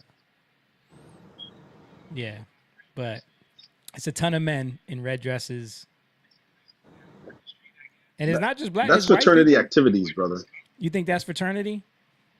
I know, but that's what I'm. Bro, that's fraternity You might be activities. right. That's part of. I'm gonna look it up. I've seen videos of the part of the ritual or part of the hazing ritual is this is basically membership qualification hazing ritual turned into public showing. You know what I'm saying? Yeah. Because I've seen videos of these fraternities, both black and white ones, but more specifically the black ones, the Omegas and the Qs, dress up as women, or wearing dresses, putting on this stuff. And this is not just the black ones; this is the white ones too. You know what I'm saying? But the one I saw was I saw two, but there was one where a black fraternity and they're walking around with their butts hanging out, half nude around each other, dancing. You know what I'm saying? Yeah. This is part of that hazing ritual that has just basically come into popular culture. You know what I'm saying? So I'm looking it up here. It says it started in 1987 in San Diego. A woman named Donna Reinhardt, nicknamed the Lady in Red, was visiting a friend who was part of the Hash House Harriers. She showed up for a run wearing a red dress and heels, expecting a casual chat, only to be convinced to actually join the jog in that outfit. Her cheeky choice of attire became a legend in the HHH community. What the heck is it? What is the Hash House Harriers? Anybody know? Is that the fraternity you're talking about, James? I don't know, but I think they're making that up. I think it's a running group. I think it's a run. Oh, okay. So they're a group that runs. First held locally in 1995, it's organized by New Orleans House Harriers, men and women alike. Red dresses run. It's now less about running and more about big charity fundraiser, pub crawl, typically held in August. Yeah. So, yeah, this looks like it might just be one of those local legend kind of things that everyone does, but it's freaking weird. It's weird. It's perverted. It doesn't make sense. And then people just do it because they're like, oh, that's what you do. That's what everybody does. Let me see. Hash House Harriers, the world's most irreverent mashup of running club and drinking club. They call themselves a drinking club with a running problem. Originated in 1938 in Malaysia. Founded by British expats Albert Stephen Ignatius, blah, blah, blah. They met weekly to run off the weekend's excesses, essentially chasing a trail laid by one member. And the name Hash House comes from a boarding house, the Salinger Club Chambers, which served bland food they jokingly called hash. So it sounds like it was some kind of club, dude, you know. But they used to run and drink at the same time. it could be, but I'm saying once you start getting into certain practices and certain ritualistic behavior, it wouldn't be far-fetched to join that, because I can guarantee if you go back to the 1930s, there was not a bunch of black dudes in dresses running around. Oh, you know what I mean? absolutely not. Absolutely not. So Yo, when there's you a trend in Atlanta now where they're all wearing, like, black dudes are wearing like, what do they look like? They look like like the mini tennis skirts at the tennis, the women's tennis. I saw that. I saw a little baby wearing one. Yeah. It looks ridiculous. And think about what the NBA superstars have been doing for the last 15, 20 years. Yeah. You know. Yep. So, you know, you see all the celebrities, so it's easy for them to transition to that. But I'm saying, to me, it has its roots specifically for the black men. It has its roots in hazing, because that's part of the ritual. You know what I'm saying? And then you have black male celebrities, basketball players especially. When you look at the basketball players, how they dress when they come to the game is very effeminate. You know what I'm saying? Yep. Football players now too. Yeah, Football players too. Bring this up, Lise. This is insane, bro.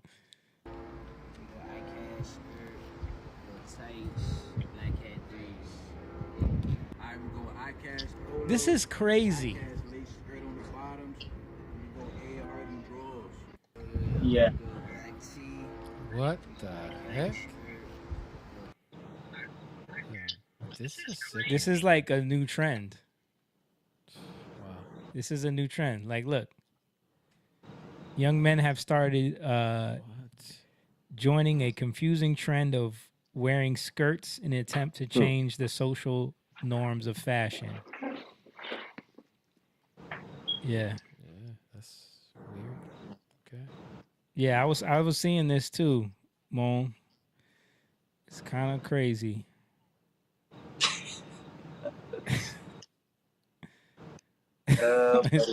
Oh boy. Yeah.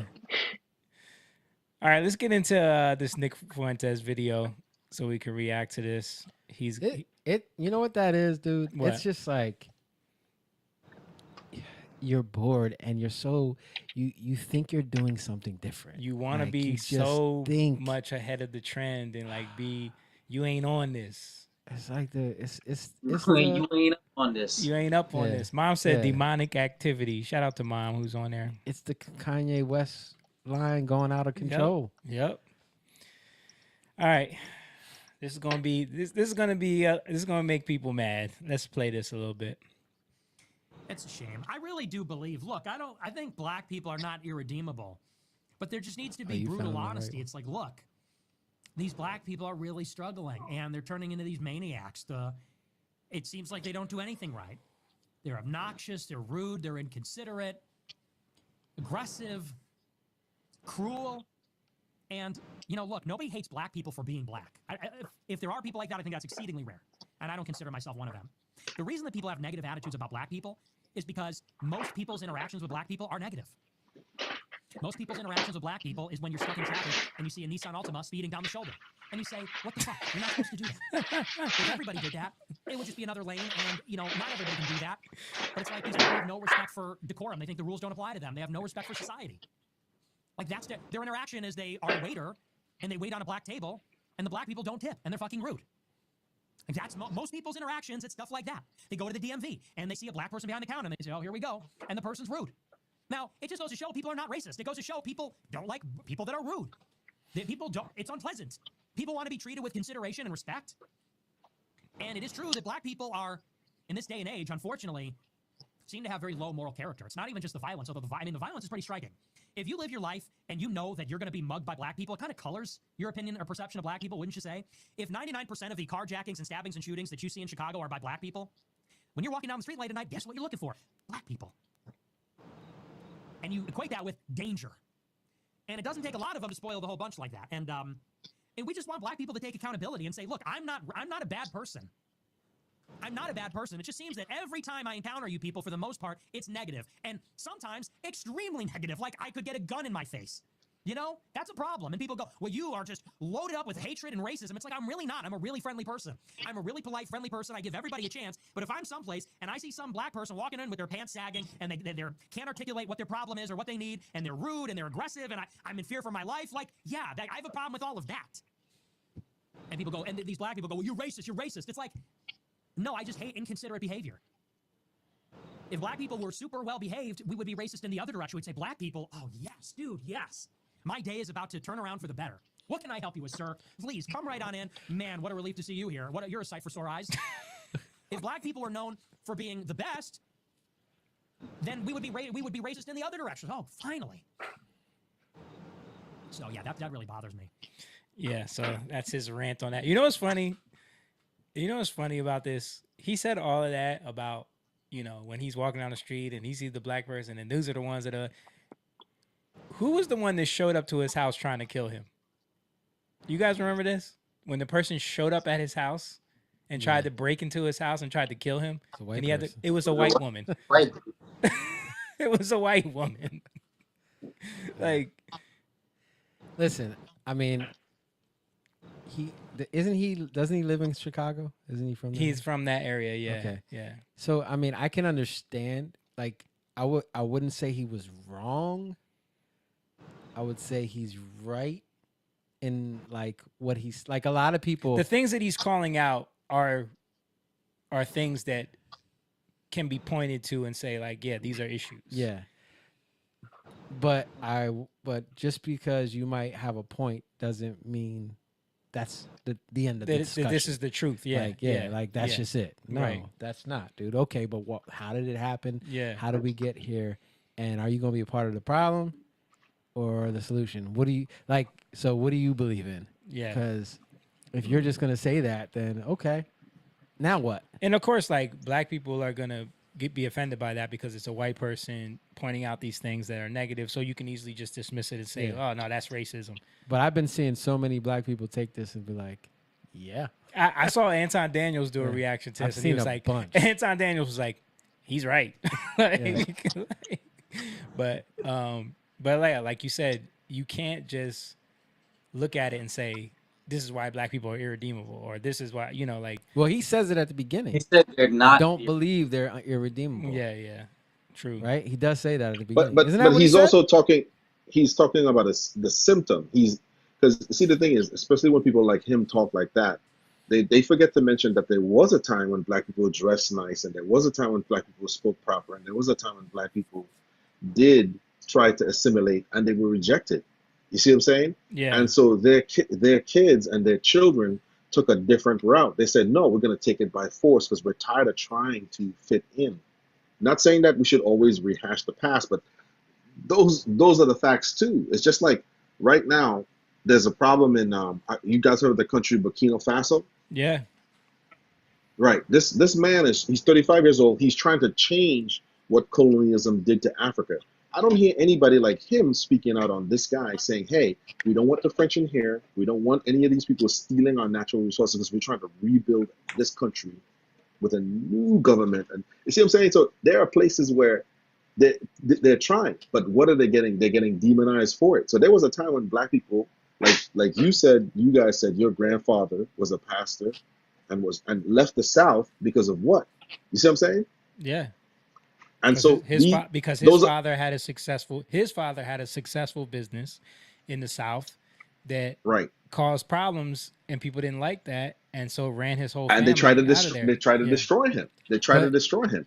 But I wouldn't say it would be like, first of all, we don't know the whole situation, right? And he did. I'm putting out my family out there, but my great grandfather did kill a man. Yeah. Now, the way they explained it, it seemed like it was self-defense. Yeah. But I don't know how it got to that point. I don't know. It could be totally. But and during that time, based off of history, it seems like it would be. Right. Yeah. And I've heard many stories like that. Mm-hmm. But I've heard many stories of people in the South feeling like their land and their families were being abused because there was unbridled power by white vigilantism. And that's why a lot of them ended up to the north. If we're going to have this conversation, let's have an open conversation of why a lot of these black people ended up in the north and they turned to a life of crime. It can't be just because they're black. Because Nick Fuentes also said black people are low IQ, black people are low functioning. He says a lot of wicked things. A lot of evil stuff like that. Like they're low IQ people. There's a reason why, they commit crimes. There's a reason why he tries to equate all that to like genetics. Yeah. You know what I mean? Which is ridiculous. Yeah, and that's from the book. That's from the book called The Bell Curve, where these two professors try to prove that black people are just genetically inferior and prone to crime. Yeah, you know what I'm saying? So again, my point and why because I wasn't finished. My point is that like we don't know what happened, right? Yeah. And you can say I can like speculate about our family. Mm-hmm. I can even about what has happened, and even though that stuff could be true, but what I'm saying is for people who are believers, it doesn't matter. Because all that does, all we're speaking about is, yeah, they did this, oh, they did that. Okay, this one did this, but that side did that. That's all sin, and sin complicates life, right? And then to say, yeah, it's true that happened. But what are we supposed to do as believers? We're supposed to forgive. Mm-hmm. We're not supposed to, yeah, you can say these things happened, but you have to go, how do you go forward? You have to forgive. You have to let it go. Right? You can't hold that over them. Can you hold people accountable going forward? Yeah, but you can't make somebody love you. You can't make somebody respect you. Yeah. Right? But you can, but people have to follow laws. right? And you can hold people accountable to the law. That's a whole nother route, right? But Yeah, no, I agree with that. I agree with that. But we have to hold him accountable to people like him too, accountable to facts too. You know what I'm saying? Like he's allowed to say what he wants, but he's not he can't be like, well, he's correct on every aspect because there's a reason why that happened. There's a reason why those things happened. There's a reason why a lot of them fled from the south and went to the north. It's because it was unbridled crime. It was just unbridled violence. Well, you know what I'm saying? Like, not only that, they were promised job opportunities in a lot of these cities that a lot of these factories ended up closing down, a lot of these because of policies and things like that. And then there's a lot of factors at play, and poverty started to rise up because these people didn't have jobs anymore. A lot of that migration into like... Yeah, but that has nothing to do with a lot of where we are now. I think like, because we can even talk about like integration and when they integrated schools and they tried to integrate society, that kind of did a disservice. Like you think you're doing something good, but there were actually black communities that were thriving. I agree. Outside. I think integration was probably the wrong idea. It was probably, but again, that caused black people to want to feel like they were a part of the crowd. Like all these things could have been demonic tactics in a way, right? Because you don't need people to accept you. Right. And if you feel like you do, there's always going to be a slight there. Well, that's what I talk about that all the time. Like when you look at other communities that come into this country and thrive, whether it's the Asians, the Indians, Chinatown, all these things. Yeah. Like you don't see them They're not out looking there to be accepted. You don't see them out there protesting. You don't see them out there worrying about what policies are being passed. Right. Like they worry about setting up their own communities, and their own economies right. that they can then. That's thrive true. off. That's true. That's true. That's true. But those communities benefited from the fight that black people laid the ground for them too. Right, you know and what I'm black saying? people can benefit from that now. Is what we're saying. Like oh, now, they can. So that now the they can. groundwork is laid, so that we can now start to benefit from that as well. So if you see other communities that are able to benefit off the back of what the black community went through, so take that as an example. You know, instead of big time. Instead of saying there's no hope for us. Yeah. Right. No. And what I don't like about people like him is you hear them talking about get yourself together. But like I said, when you talk about all of these countries going into Africa and stealing their resources, they never talk about that. Yeah. They never talk about them doing that. Like, why are they over there? Why is the French in Africa? If they're so low IQ, why do you want their resources? Why are you trying to steal from them? Yeah, but you know what I'm saying? Like, why can't they build? How did they get them? And how did they... It's not like they went in there and just killed everybody. They manipulated them into giving it up a lot of times. Yeah. So that's why he kicked them out. So my point is that they were weak in that sense, where how did they allow themselves to be manipulated? Yeah. You gotta look at that. You gotta take responsibility for that. Which is what and it's changing now. And it's changing now. Right. That's what they're trying to do now. That's what you saw Gaddafi trying to do, and then what happened to him. You know what I mean? Like there's But again, like for me, we have to look at this in terms of you can't try to work in something that's not for you. You know, you have to work within a system that is always for you. Right. And the only system that is always for you is the kingdom of God. Right? So my point is that when believers are trying to do that, it doesn't make any sense. What we do have to, when anybody can bring up flaws and we have to be able to look at it and say, okay, I can see why you would say that. And that's my point when we're looking at Nick Fuentes. Yeah. I don't care about what he believes. I don't care about, is it what he's saying true? Like, I don't have to know anything about him. Yeah, okay. Some of that stuff makes sense. Right. So how do we fix that? Or we need God, right? How does that look like in a practical way? Right. Right? And those are the things. We can't just like, and I'm not saying you're doing this, James, but we can't just like now pick him apart and not look at what he said, because it's going to take away from, is there a point to what he's saying? Yeah. So let's deal with that. Maybe that's a weakness. I just would like to point out the fact again that he didn't mention how it was a white woman that tried to come kill him though. Like that, Yeah. that's funny to me. Like he did that whole rant about how dangerous black people are. But It is funny, but I think like when people are picking other people apart, they always leave themselves open. When you're pointing the Yeah, finger, right. you know that saying, you point the finger, you Yeah. got 3 pointing back at you. Right. But Well, but I would think, say. Go ahead. Finish. I think God uses people pointing the fingers at us so that we can say, okay, let me, I'm frustrated here, Mhm. right? I'm dealing with that annoyed me, that I feel some type of way. Is that a weakness? Okay, let me give that to God. Yeah. Let me use this opportunity to go back to God. Because if I go and I try to defend myself, then it's in my own strength. Mm-hmm. And then we're going back into that system of we're trying to fight fire with fire. Yeah. And it's not gonna work. So that's where I'm coming from in terms of how I'm saying it. No, I got you. Yeah. And I think it's hard for people to be called out. You know what I mean? For stuff that might be true, but you don't want to hear it. And you don't want to hear it from somebody who is somebody like Nick Fuentes. You know what I mean? Mhm. So that's where it becomes. Yeah, absolutely. Theris said something. She was replying to Pop. She said, "Jeff Welling, I don't know. I see White sleeping outside." I don't know what she's responding to. Oh, I think what you're responding to had nothing to do with what we're talking about. This is from a while ago. He mentioned that when we were talking about the crime in D.C. There's. All right. On a funnier note, this is this girl had a video on X where she says, "Name one thing." Well, I'll just play it. Pull it up, Miss. This is just funny. I thought this was funny. Name one thing black people cannot do that a white person can. So to loosen it, you turn it counterclockwise, pull it down very gently. You just take this 9-volt battery out, and you replace it. You put the battery back in, close it.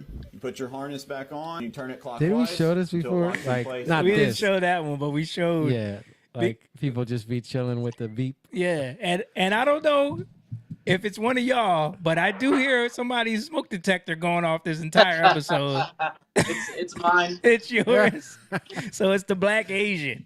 Doesn't know how to change a smoke detector. See? Nick Fuentes would have been blaming you, James, the whole time for the smoke detector. Mm-hmm. I would have been guilty. Yeah. Yeah, I thought that was funny. Batteries are expensive. Yes, they are. Yes, they are. Have you guys And just take the battery out. Right? It still goes off. No, Right? it doesn't. No, not if you take the battery out.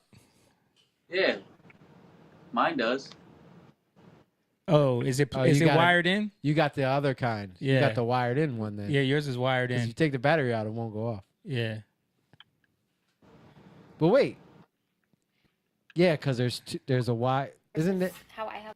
Isn't it Just think of the weight connected? you're at now and like Oh, sorry. Yeah. Isn't it connected to? No, there's 'cause hard- why would it be there's- wired. subtract some pounds. Why is this playing on its own? I keep pausing this. Why are we asking James? You're There's the hard- you're Yeah. the professional. Yeah. Tell us, Right? James. The expert There's on hardwired and there's hardwired and there's batteries. So hardwired, you don't need if it's chirping, there's a little.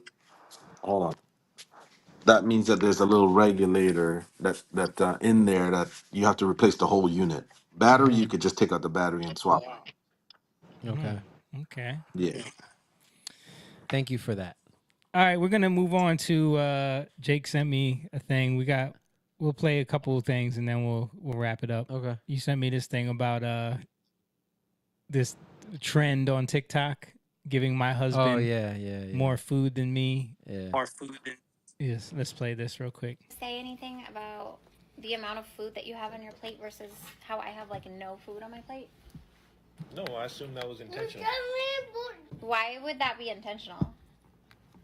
I just assumed you were trying to lose a few pounds. Why would you assume that? Because you put less food on your plate than on my plate. I thought that was like portion control. Do I need portion control? I don't. If you're trying to lose weight, probably. I like you thicker. You know that. So What do you mean by thicker? Like, what the fuck does that mean, thicker? thicker. I like you thicker. What does that mean? Thicker. Like thicker. It's a good thing. No, it's not. I assumed you were trying to lose weight. I'm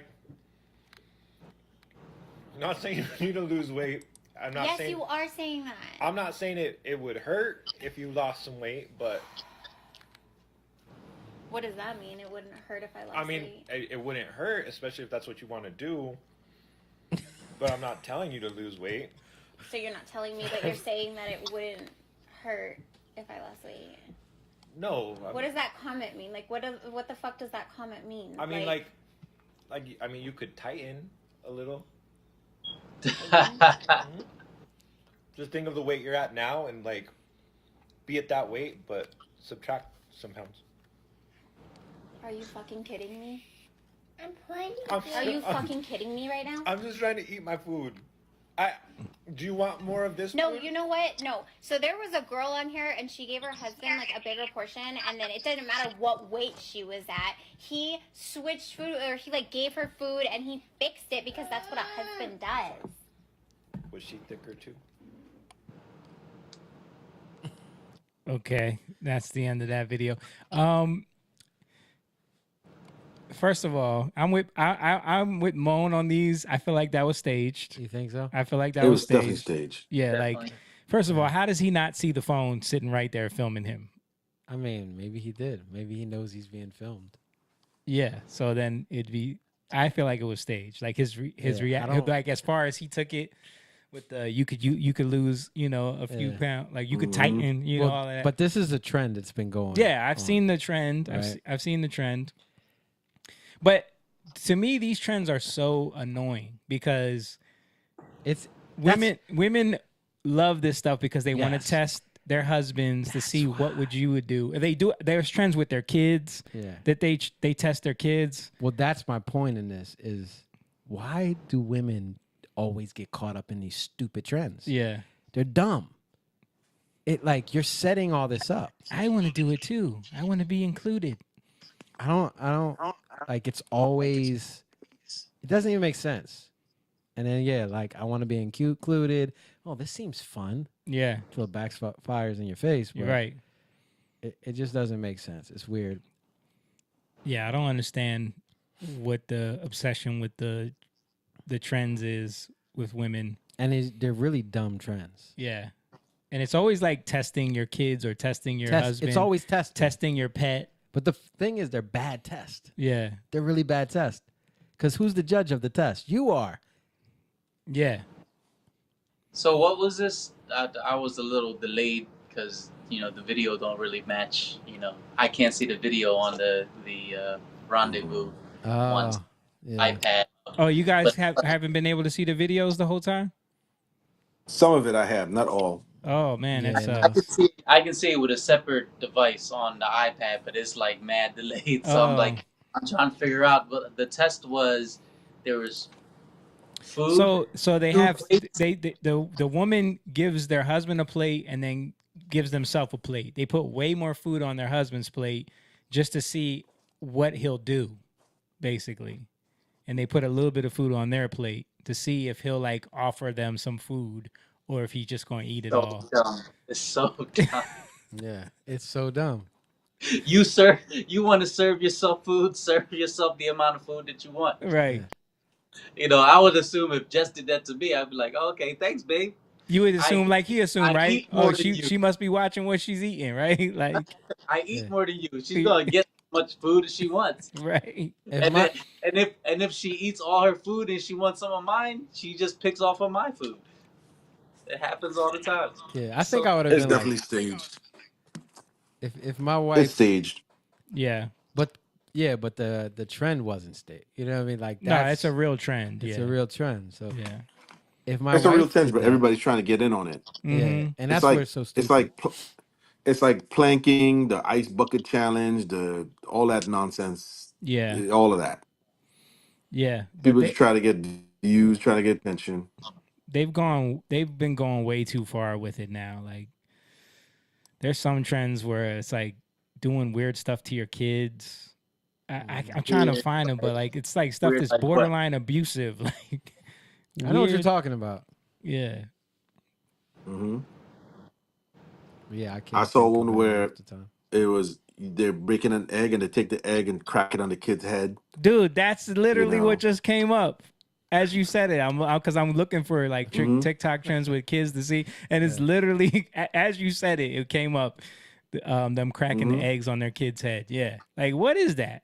I, I think That's not a nice. part of it too. I think is our human beings' insatiable appetite to want to belong, to want to Hmm. attention, to want to belong, to want to be part of something. So social media allows that. It allows us to participate. It allows us to kind of like be part of like this group. Like we all have this thing in common. It's like guys wearing football jerseys. When they go out somewhere, you can go to Miami, and if you see a dude with an Eagles shirt on, you're like, "Hey man, Eagles man, they won the championship." Like, it's Yeah. like some. It's like there's this thing that people they they Mom's like, you're do. talking about me, man.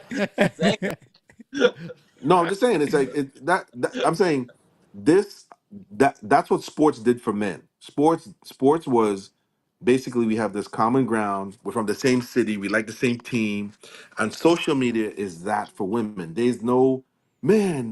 We won the championship. Basically, now we'd be like, hey, it's Susie, the egg breaking lady on the kid's head. It's like it's Susie the it's egg bake it, breaking. no, I'm telling you, it's like we men have always camaraderie. We have camaraderie over sports, over athletics. Women don't have that aside from TV shows and like certain things. But social media is now their NFL, is now their NBA championship, is now their NHL. That's what they congregate over. You know what I'm Yeah. saying?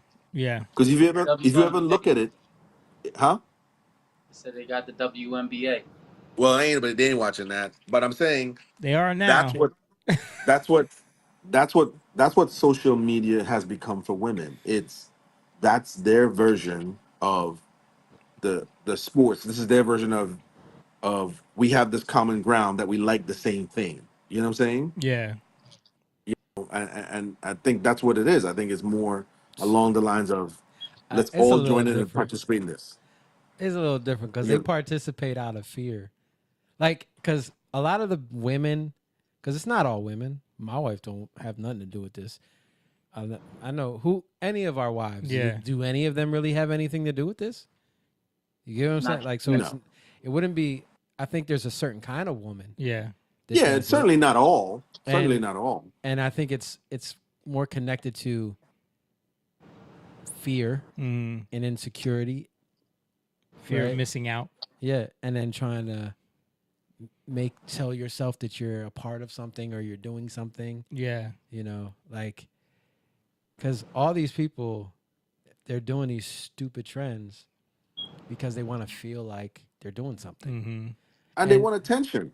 Yeah. Yeah. They want attention. That's what I'm saying. We're wearing jerseys of other men on our backs. We want attention. We want people to be like, "Hey, you Saquon." You know what I'm saying? Yeah. We, Yeah. But that's why we're wearing it. I don't know about the jersey thing, dude, because some people Cause just you like like to see. soccer. That's why. But I no, love I'm saying the You're like, not that. Don't talk about football's that. a good because game. why do I wear a jersey? Because I like the team and it looks nice. Like I like I like how it looks. Yeah, but And- he's saying there is a social aspect to it too, where it's like when you go out and someone sees you in a Barcelona jersey, if they're a fan, they're gonna, hey, you know, That never Barcelona. happens. Well, that doesn't. I happen can for- count on my yeah. hands how many times that happens. Yeah, for soccer, for but sure. it does happen. It I does mean, happen. It's Not for soccer. not for soccer. It barely ever happens. Like Wear maybe that shirt.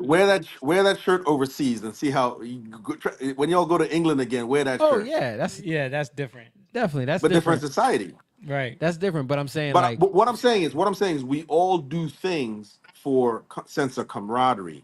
You know what I'm saying? We all or that's just part of we like it. We want to belong. We want to. Hey man, you know what I mean? Like it was me with the UFC when I started to like the UFC. If I saw a guy with a UFC, oh man! But it was just that's you like that, I like that.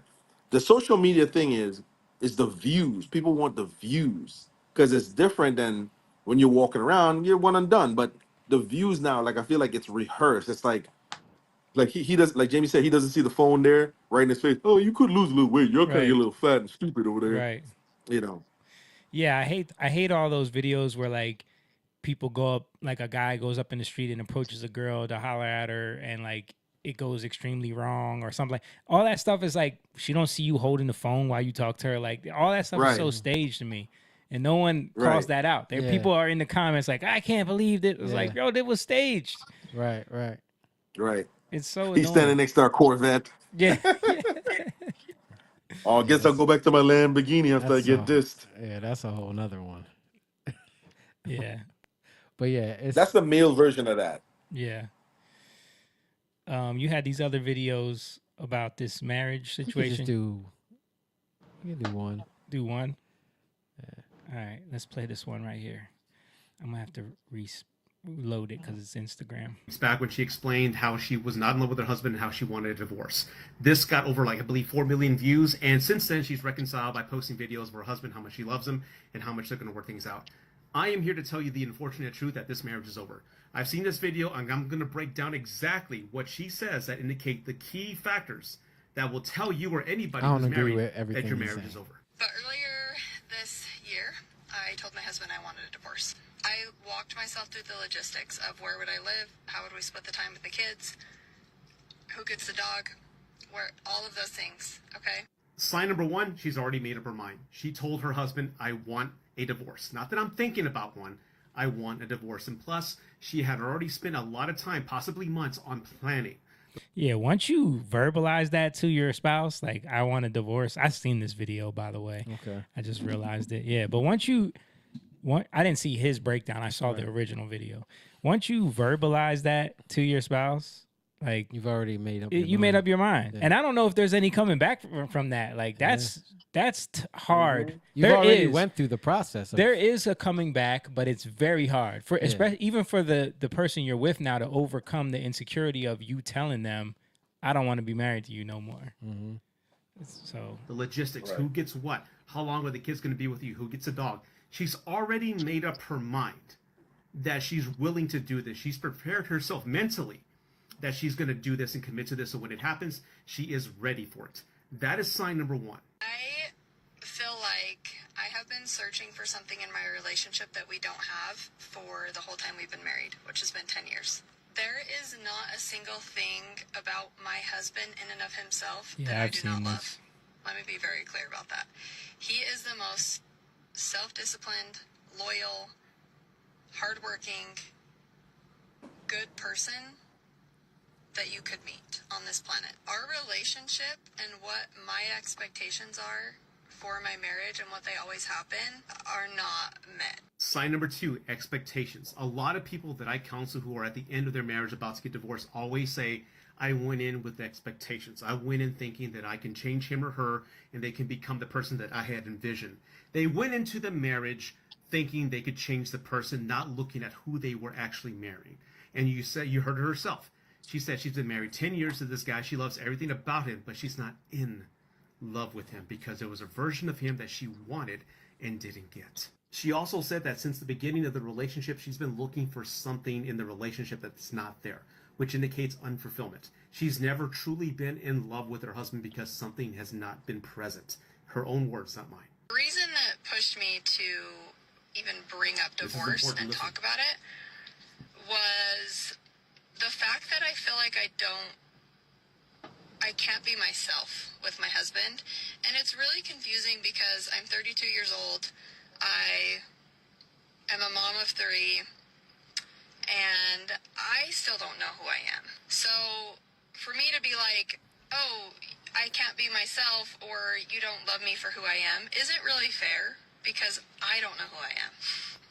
Sign. How does this make any sense? I mean, it does. It actually makes a lot of sense because how you gonna know who you really are if you don't know God? Right. If you don't know Jesus gives you your identity. So she's thinking that she's going to divorce her husband so that she can then I can find myself and find out who I am. She said that she can't be herself, but she don't know who she is. Right. So who you want to be when you're. But again, like when you look at a lot of these love stories, there's nothing you can really nail down, like why you fell in love, in terms of like for them. It's like I just feel it. Well, Like I think that's because the idea of love has been so like convoluted and just mysticized over the Right. years through our idea of like stories and watching Disney stuff, and like love to them is just this ethereal feeling that you'll know it, and it's just this Disney princess moment instead of love being believing an action. Yeah. Love being like literally a work that you have to yeah. do. You And know he what I mean? says it like, oh, she's not in love with him. Like, did you hear when he Yeah, said? I heard him say but that. like, okay, what does What that does mean? that mean? Yeah, Because because you I can't heard just women say that plenty of times. I love you, but I'm not in love with you. Like you Right. hear people say this thing. What does that mean? It doesn't mean anything. Yeah. It doesn't mean anything. Like you have to define these things. Yeah. You can't work through stuff if you don't define what it is. Yeah. You know, and I think that's what so many people are going through, because how do you you're supposed to be faithful. Why? Yeah. For what reason? Yeah. And so then it's like, if you don't define that, then you're just living by a rule that you don't really know why. Yeah. So then you're going to be mad at somebody because they don't do something. And then people are like, well, I just cheated on you. It's not that big of a deal. How many times have people saying this now? They're putting that online now, right?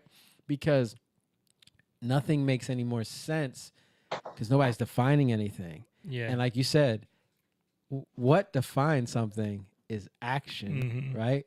Oh, that's what that is. Right. You have to be able to see it. Right. The less it's seen, the more it becomes perverted. Yeah. And that's the problem. I think women, men in general, we've all been brainwashed into thinking that love is this thing that I'm going to feel and not this thing that I'm going to do.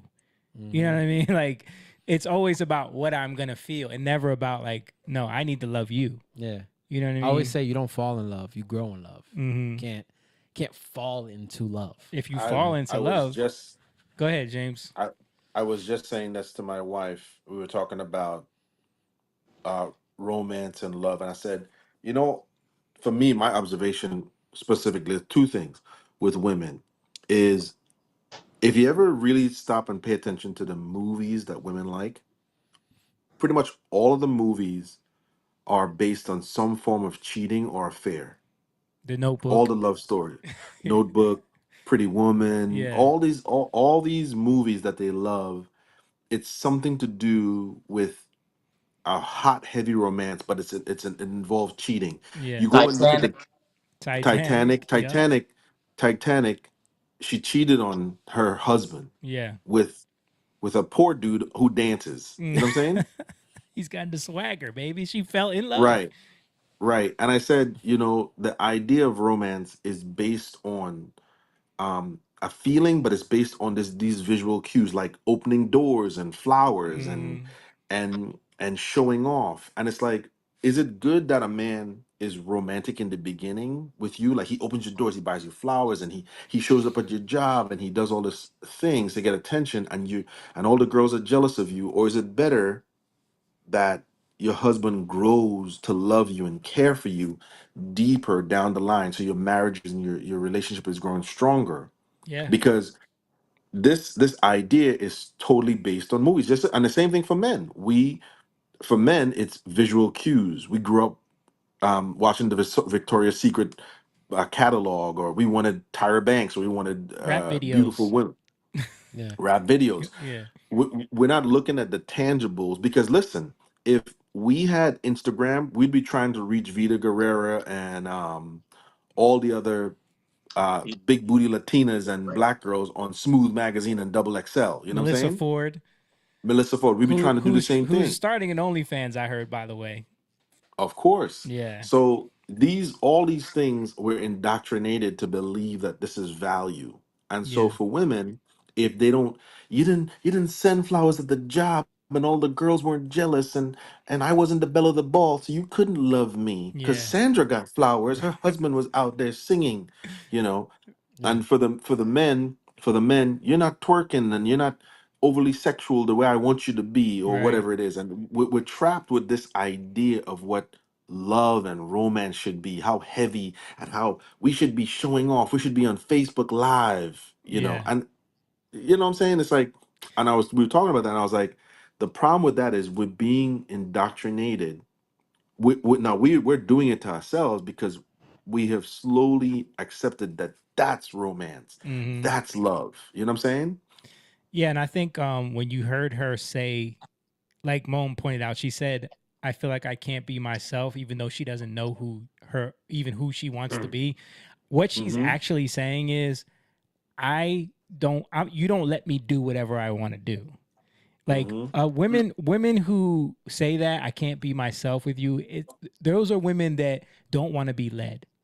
Because a man, a husband, or a true husband is gonna put boundaries up and say, no, we're not doing that. No, or why do you feel the need to do this? Or Yeah. why do you feel the need to post this on social media? Well, And then a woman who doesn't want to be led in that way is gonna say, I can't be myself. yeah. Well, I'll say Mm-hmm. this again. It goes back to identity, and then they got together. She said they've been married for 10 years, 32, 22. 22. So, and then he brings this up. We don't gotta watch it, but he kind of says like, you're not gonna be married at 22 and have an identity, so you need to wait. I don't necessarily agree with Yeah, I that. don't agree with that. I think that we're not preparing our kids Exactly. to be married. Right. So again, you're just falling into it Mm-hmm. because you're unprepared, right? That's what you're falling into unpreparedness. Yeah. Right? And then you're expecting things to work. That's not how anything works. Mhm. You have to prepare ahead of time. Right. So when people are prepared ahead of time, you don't have this crisis that happens. Right. So there's your identity. And you're right, Jamie. Like, how do you get your identity? You think, as a man thinketh, so is he. Yeah. You think and you do. You think and you do. You think and you do, right? And how do you think? Well, it says think on these things, whatever's lovely, whatever's pure, right? Well, before it says this is in Philippians 4, but before it says that, it says don't be anxious for anything, but in everything with prayer, supplication, and thanksgiving, make your requests be made known to the Lord, and the peace of God that surpasses all understanding will guard your heart and your mind, right? So then it says, and then whatever you're thinking on, think on these things. So that's Paul speaking, and he's pointing to what to think about, right? Because again, where is this happening? It's happening in our mind, Right. just like it happens with everybody. All it takes is one bad thought to come in. If you can't guard against that, you're gonna let it in. Yeah, that makes sense. My husband doesn't love me. Not the way I need to be loved. Yeah. Because how do I need to be? I don't really know how to be loved. But that's the problem. So then a real man would know how to love me. You see what I Right. mean? Like, and then you start seeing these other fake examples on social media and start telling yourself, oh, that's how I need to be loved. Oh, that's what's my love language. And you start looking to these other sources for your identity. Right. And then you're just convoluting things even more and more. you don't know. If you don't have a grounding for it, then you're just going to go and complicate it more because you're going to do this thing. It's just like, oh, this makes sense to me. Let me let that in. Yeah. You just defiled yourself, right? It's just like, let me let this person in to me. Yeah. Right? Right. You just defiled yourself. Let me let this other person in to me. Yeah. Right? And it's the same thing with ideas. You let bad ideas in, and then you're acting in those things, right? It's becoming a part of who you are. Yeah. And the more and more you let in, the more you're not going to know who you are because you're going to be so complicated. And then we're wondering why we can't deal with anything. Go ahead, James. Sorry. I was gonna say, think about this. I'm hearing something more and more where I hear parents saying this, both men and women, mostly women, but I hear this a lot. And this is from married people, by the way. I want my kids to live their life a little bit before they get married. You know what I'm saying? Mm-hmm. And what they're saying is, I regret my choices So I would rather my kid not do what I do. See, when you make marriage a burden, it becomes a burden. When you because they're making it sound as though I was burdened by the marriage. So I would rather them live their life. Jamie, you and I know we have a relative in common who Mm-hmm. said, "I want my daughter to have the college experience. I didn't Yeah, have it. absolutely. I want her to go live that life." Well, why? What your life? What's wrong with your life? I mean, you're married. I don't know. I just feel like I missed out on what? I don't know. But I want her to have that. You know what I'm saying? Or a father saying, "I want him to go out and sow his wild oats." And like you said, Jake, we're not glorifying from a godly perspective. We're not glorifying marriage and making marriage and monogamy, especially under Christ, a good thing. We're making it look like go live your life, go out there and have fun first. And so we're surprised when people are 35 and they have fertility issues and they can't get married and they're depressed. We're going against nature. You know what I'm saying? Yep. Now I'm not saying rush out and get married at 22 or anything like that, but I'm saying technically that's when you should be prepping your children to be one day be a wife, be a husband. You know what I'm saying? Yeah. Yeah, and we're seeing the consequences of that Of mentality that. now. Yeah. When you look at the birth rates, I don't know if you guys have been seeing like the catastrophic numbers and like the fear that's surrounding that, especially with Gen Alpha. Like I think there's only been like Gen Alpha only consists of like 40 million people, Yes. which is Bro, insanely bad. I when she, when Shanique and I were trying to conceive with Alonzo, thank goodness I took matters into my own hands. Thank you. Um, we were going to fertility clinic. I'm looking around and I'm seeing young women. I'm like, this shouldn't be. Yeah. This shouldn't be. But we have young women in there that have abused the what's the pill, right? Yep. And you've tricked your body into feeling that you're pregnant for 20 years. You've been on that since you were 15, and you think at 35 you're just gonna get off of that and everything will be all right. Hmm. You know, Yeah. But Yeah. I mean, imagine being in a coma and you're like, all right, take me off the machine. I want to race Usain Bolt. You know what I'm saying? Yeah. It don't make no sense. It's not gonna That work. is cool too. Man. I've been looking at a lot of stuff. How much stuff has toxins and that Plastics, microplastics. Yeah. that But I affect. mean I don't know that's how affecting the birth rates as well. And like I'm just pulled up the numbers right here because I wanted to see, and you're seeing this, and I keep wondering like why are they catering so much, even with like marketing, with TV shows, with movies, everything is being catered to like our generation, Gen X, millennials, like everything is reboots of our childhood. And I'm like, why is this It's because the market share is there. Because when you look at the numbers, or you could pull this up, Lise. Look at the numbers here. Gen X. So after the baby boomers, which was a huge spike, right? Baby boomers didn't have a lot of kids because, they're selfish. So 55 million to 60 million births between 1965 to 1980. And then there was a huge spike again in our generation with millennials. Everything was thriving economically, 78 million to 82 million, right?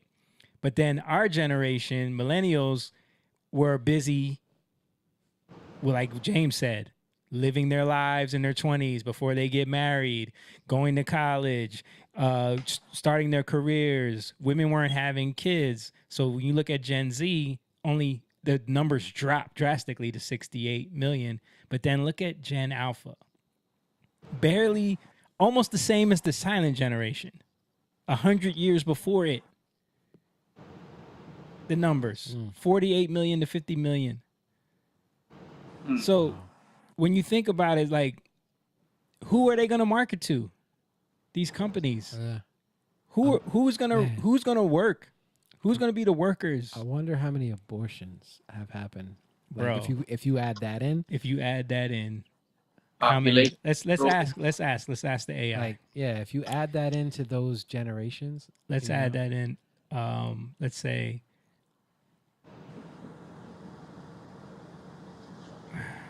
break down how many births, including abortions.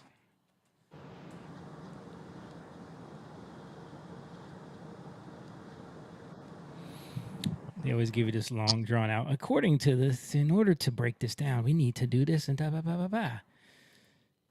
Let's see if it just gets to the point at the end.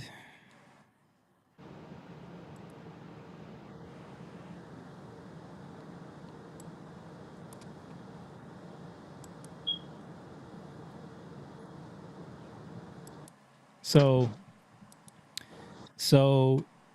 check this out. So including abortions, if you look at just pregnancies, 70 to 73 million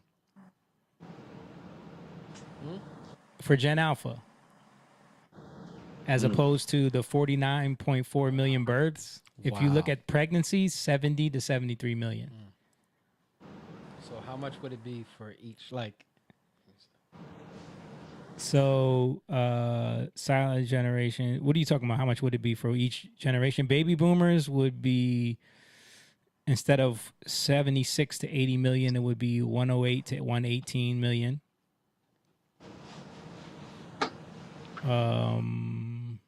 Gen X was actually much better. 55 to 60 would have been 86 to 98. Millennials, 78 to 82 would have been 108 to 120. And Gen Z, 68 to 72 would have been 92 to 102. So, yeah, clearly Gen Alpha is way higher.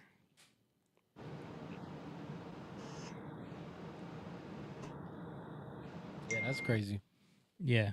That's crazy. Oh, here's a chart breakdown right here. Okay. So, yeah.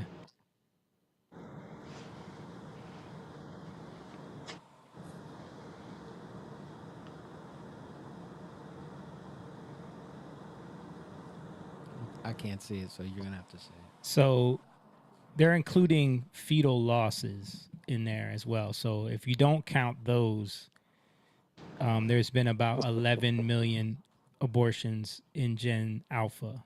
So that would take the number to about 60 million from 49 million. Okay.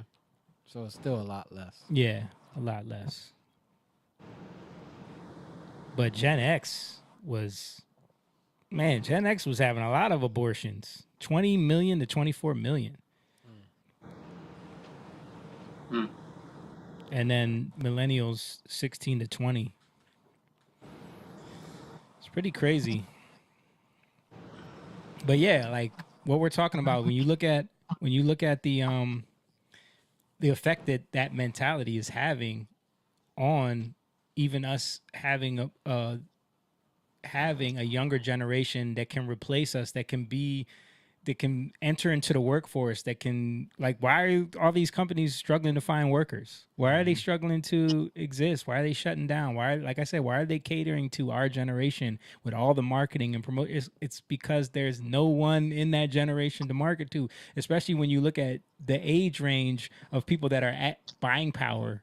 Yeah. Like there's even less. And like when you think about the silent generation, well, it wasn't that people weren't having kids, is that more kids were dying. Yes. In that generation. Right. Because there wasn't the healthcare that we had in place. Sanitation wasn't what it is now. Yeah. Yeah. I remember our grandfather was one of 12 kids, but a couple of them died. Yeah. Yeah. It's crazy, man. All right. Let's wrap it up there, guys. Thank you guys for watching. Thank you guys for being in the chat. We appreciate you guys. We appreciate everybody for joining in and tuning in and being a part of the conversation. Listen, if there's something that you want to support and be a part of in the future, make sure you head on over to our Patreon, link in the description where you can sign up over there, become a member, support what we do so we can keep this thing going. Also, don't forget merch is available, link in the description for that as well on our band's website. And stay tuned for the shows we got coming up. And make sure you hit the like button before you get up out of here. Share this video with your friends. Shout out to all of the young lions out there. God bless everybody. We'll see you next week. Peace. Young lion, go live, yeah. Young lion, you rich, yeah.